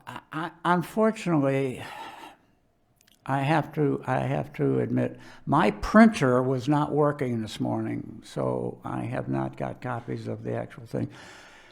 But Kerry Ishter is the attorney for the development authorities in Fulton County. He is also the special master, has written the book or guideline booklet for development authorities to what projects they should entertain, what kinds of tax abatements, et cetera, et cetera. The other individual who says that he can perform this work is a gentleman by the name of John Christie. Now, John Christie is the lead attorney in the plaintiff's case against the Rivian Company for the tax abatement which the counties have promised the company. That case, I believe, is somewhere between the appellate court and the Supreme Court of Georgia. Now, those are the two people. We have also contacted at least a half a dozen other people, anywhere from Jenkins and Maudlin to Deloitte, and these people, for one reason or another, either they had a conflict of interest, the amount of business, if you will, that was involved was too little for a Deloitte to take on. They're not interested in anything except large companies. Or they simply said, well, we can't do it, and declined. It is interesting to me that one of the individuals that we contacted was an individual who belongs to a firm out of Gainesville, who said that he simply doesn't do that kind of work as an auditor at a CPA firm. On the other hand, we now learn that the Putnam Development Authority is actually proposing a member of the same firm, the Rushton firm out of Gainesville, a different member of that firm as their candidate, although they haven't come to us to consult us on it. And I think that we have given them that opportunity. My concern is that the judge is made aware that there are people out there who can do this work, who can judge the feasibility of this project, and then, if it is judged feasible, can go on to do the performance audit. Commissioner Hersey, you've used 10 minutes now. I ask you to wrap it up, please. And Mr. Chairman, you have the prerogative to extend the discussion. I might. You have the prerogative to finish it up. Excuse me? Excuse me? What did you just say? I said I'm not extending. I'm saying you've spoken 10 minutes, and please finish up. No more, no less.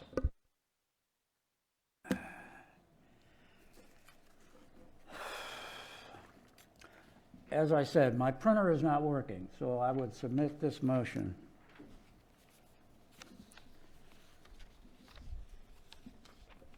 We have a motion on the floor. Move to authorize the county attorney to enter an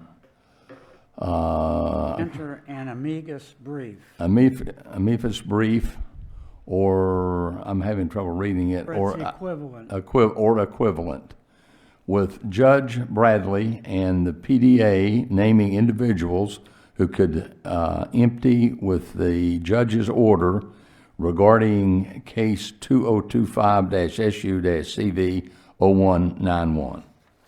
Is there a second? Second. We have a motion and a second. Now we can continue the discussion. As I said, I just want to make sure that the judge is aware that there are people who can make this decision.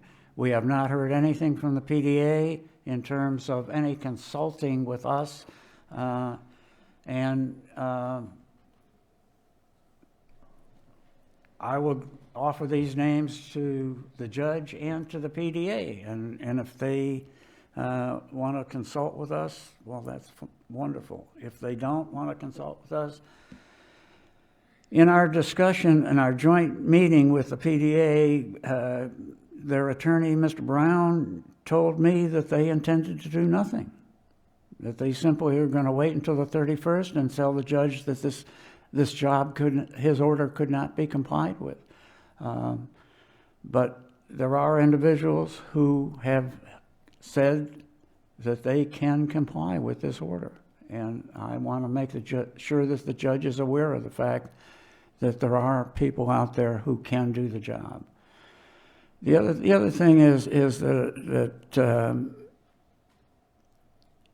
the notion that we shouldn't do anything unless the PDA comes to us, I think is mistaken. I think that as consulting with the PDA means that we have just as much obligation to go to the PDA as the PDA has to come to us. So again, in my motion, I would offer the names of these individuals, and let me correct that to indicate the other individuals that we have been in contact with and have declined to participate in this. If this motion passes, then the county attorney does enter a brief or its equivalent with the judge and the PDA.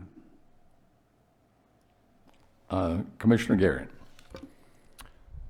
So I just want to clarify something. So on page 3 of the judge's order, final paragraph, it says, the Development Authority is hereby ordered as soon as practicable, after consultation and agreement of the Putnam County Board of Commissioners to find secure this auditor, and it's reiterated on the second page with the auditor's other task before the bonds are approved.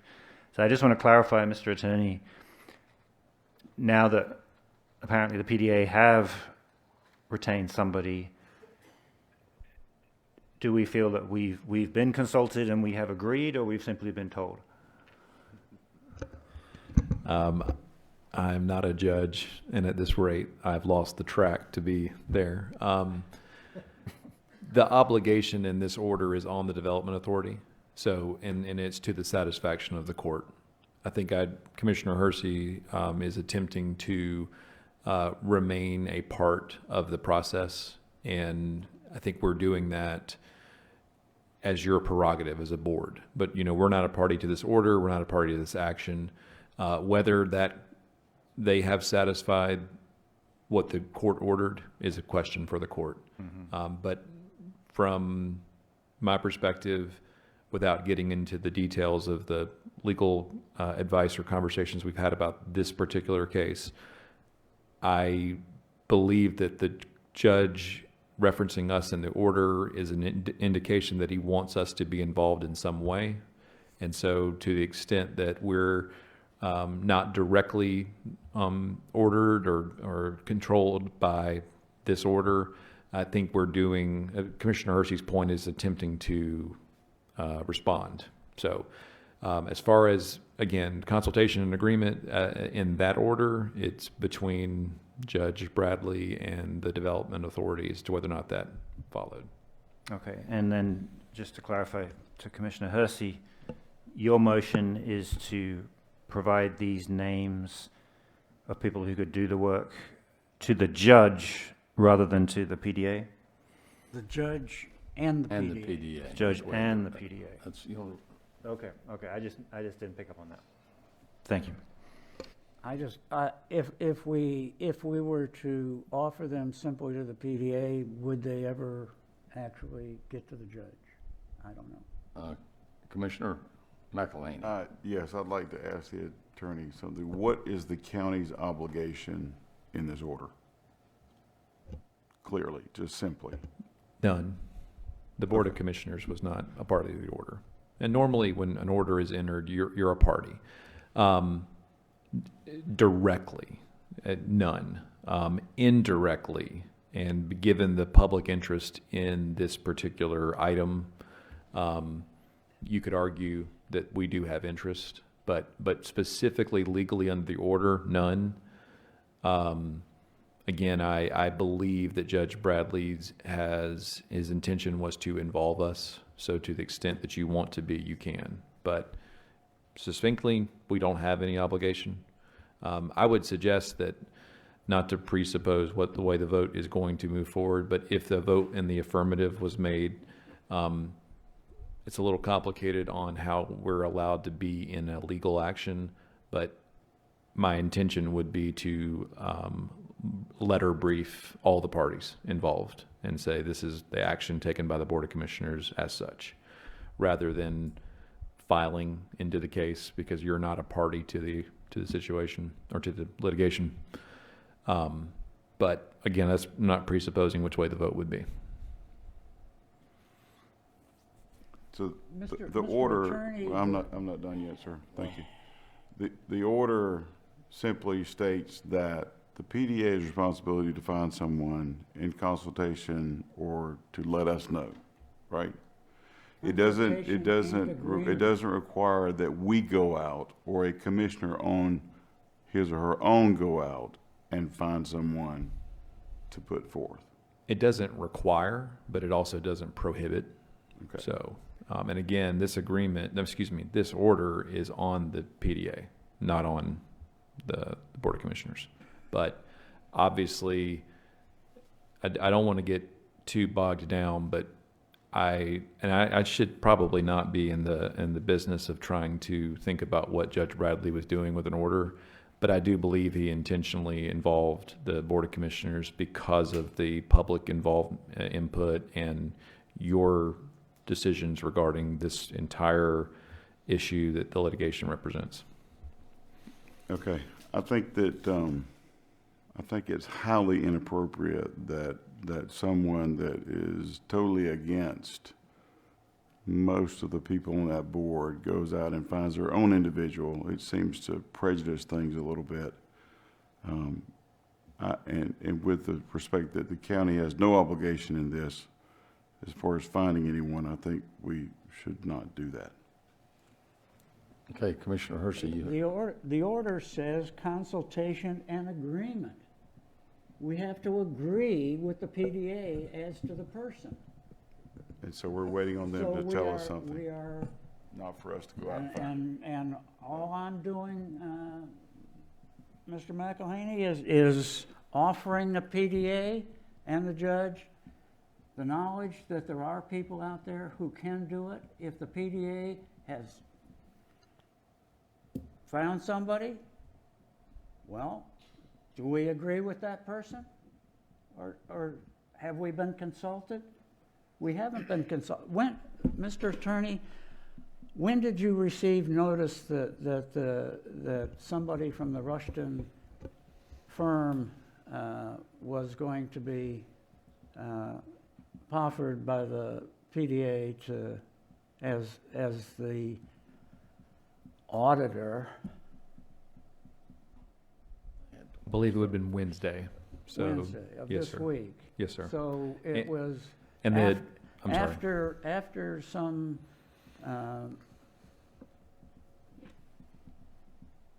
after we had called around and tried to find someone who was willing and able to comply with this order that we would agree with. And what we are doing in this motion is offering the PDA the opportunity to agree with us, or we will agree with them. Have they consulted us?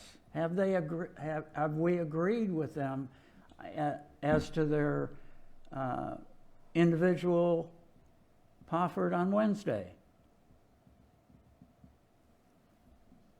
You know, I'm getting a little tired of things happening, you know, in the back room, and then you come out here and say, well, you know, I'm going to misinterpret the judge's order and be done with it. Commissioner Garrett. Because if you don't, if the motion fails and our attorney does not offer this, I will do it myself. Commissioner Garrett. So here's my perspective on it.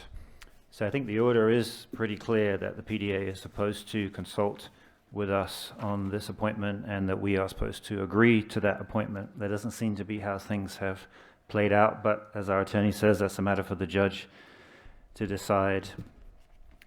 Clearly, Commissioner Hersey, yes, he's an interested party, but I guess we're all interested parties in different ways. He's certainly taken a stance that's very clear, so that's just a matter of public record, but it doesn't necessarily mean what he's trying to do is invalid. I mean, I don't know these individuals, but having read their resumes, they seem expert. I have no reason to think that they're anything but disinterested and would carry this out in a professional manner. I do think there is some, not requirement, but certainly a reasonable onus on the Board of Commissioners to weigh in since the PDA hasn't formally come to consult us or sought our agreement. As I understand it, all we're doing is submitting two names. I'm glad it's not just one name. Two names of experts. We're not obliging the PDA to do anything. We're not obliging the judge to do anything. We're simply taking on some responsibility, I think, which I don't think is unreasonable. So I understand what Commissioner McElhaney's saying, but I think we're recommending the individuals as disinterested experts. We're not recommending them as people who are going to do what Commissioner Hersey would like them to do. Are we finished? It's not a question of what I would like. Commissioner McElhaney? Again, I disagree with that. It's clear that Commissioner Hersey went out on his own and interviewed these people with others who he would not tell us who he talked with. He is an interested party in this case, and I don't think that it is in the best interest of the county for him to speak for the commissioners when we clearly have not talked to these people. So I just think we need to step out of that. That's between the judge and the PDA, and if they don't come to us, that's not on us, clearly. Gentleman from the 2nd District knows full well that what this is involved in is a tax abatement. That's the whole basis of this agreement. He has voted against that tax abatement and voted against the memorandum of understanding, which is the basis of this bond validation. Now, if he says he's not interested, he's voted for it against the tax abatement. I have voted for it against the tax abatement twice. Yes, I am an interested party. I don't care about the project. What I care about is the tax abatement. That we should not be subsidizing a private industry to build rental houses. All right? So, do we have a bias in this? Of course we do. Was he in court when the bond validation came up? No. Who was in court? It was Jennifer Ray and myself that spoke on behalf of the vote of the Board of Commissioners. Who else was in that courtroom? Well, Paul Van Hout was there. Why?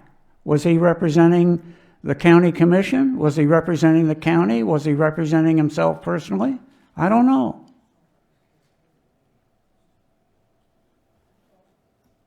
Yes, I have a bias and an interest in this, more so perhaps apparently than the other members of this board. I am against the tax abatement, and I want to see that an agreement between the PDA and Harmony Road Georgia LLC is a feasible and suitable agreement. And that's up to the judge to decide. But the judge is not going to decide that without having someone evaluate it first. Since the PDA has not come to us for consultation or agreement on anybody, I am simply offering at least 2 names of people who can do this job. And will the PDA come to us and consult with us on these 2 individuals? Will they come to agreement with us on these 2 individuals? I don't know. It would be up to them, but I want to make sure that the judge understands that there are people out there who can do this job. Okay, each member has had 2 speakings and more, so I'm going to call for the question. And the motion on the floor, which has been seconded, says move to authorize the county attorney to enter an amicus brief or equivalent with Judge Bradley and the PDA, naming individuals who could comply with the judge's order regarding case 2025-SU-CV-0191. Everybody clear on the motion? And I'll ask you to vote electronically.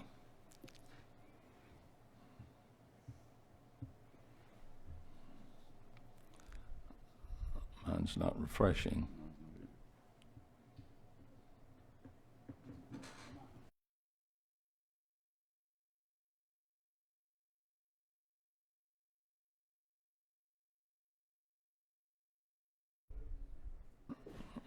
Mine's not. Can we have some help? Well, it's not working. So we'll start with District 3. How do you vote? Aye. District 2? Aye. District 4? I'm sorry, District 1. District Nay. 4. We got one nay, and I vote nay, so it's a tie and it fails. So the motion fails. Moving along, that's for a report from the county manager. Paul? No report, sir. From our county attorney?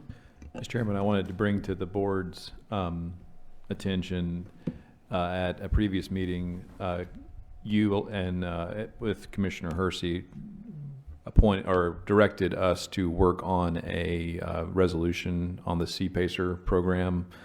I've been in contact with both Greene County, who is the Greene County Board of Commissioners would be involved because of the Lake Oconee Development Authority, their council, and some of the stakeholders that were present at the meeting where we had the town hall meeting on the CPACER program.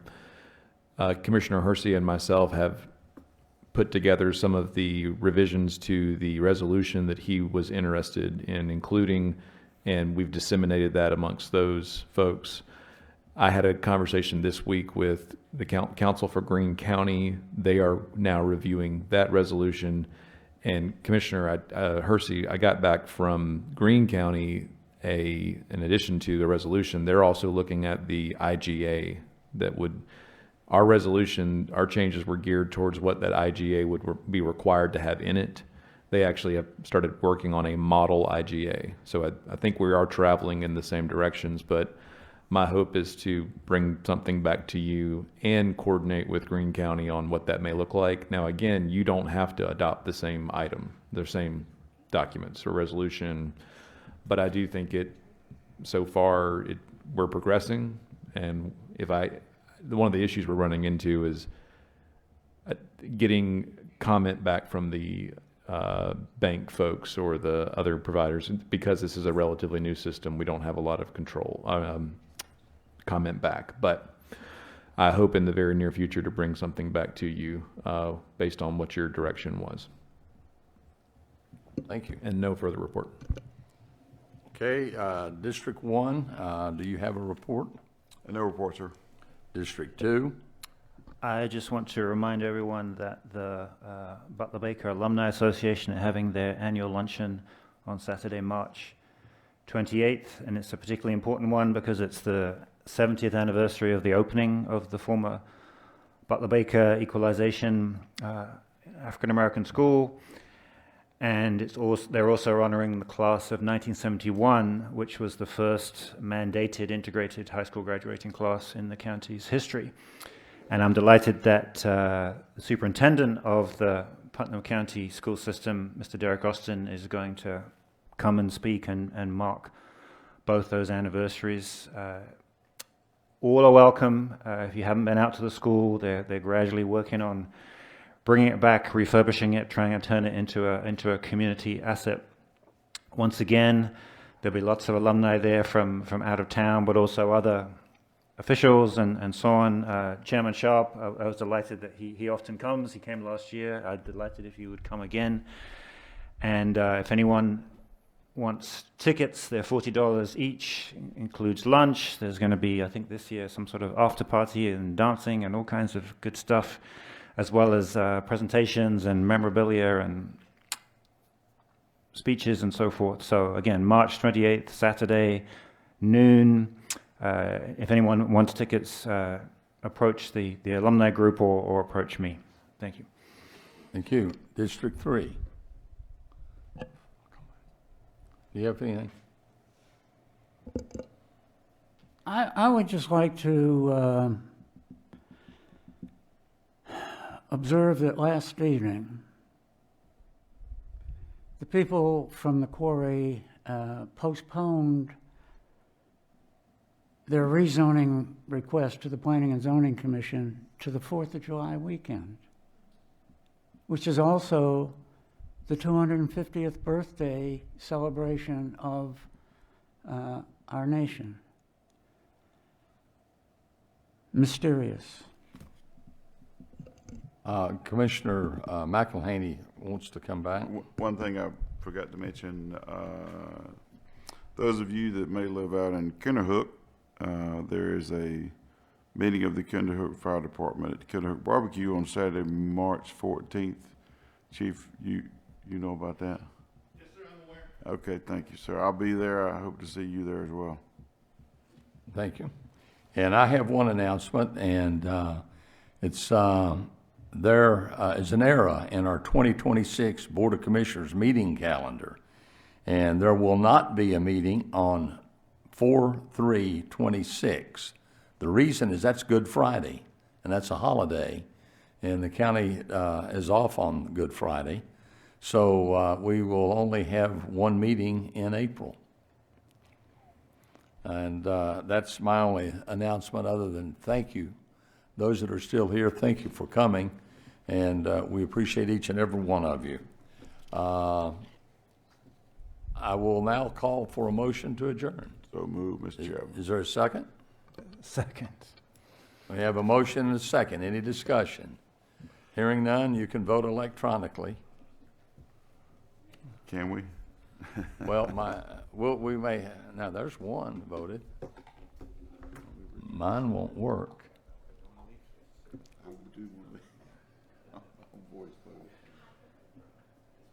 Motion fails, sorry. We're still here. Aye. We have one aye. There we go. Commissioner McElhaney said yay. Commissioner Garrett said yay.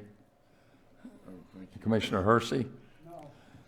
No, well, I'll vote yay, and that will make the motion count. No, I didn't. There we go. I vote yay. So the chairman says yes. Commissioner McElhaney, yes. Commissioner Garrett, yes. I declare this meeting adjourned, and that will conclude our regular business meeting. Thank you.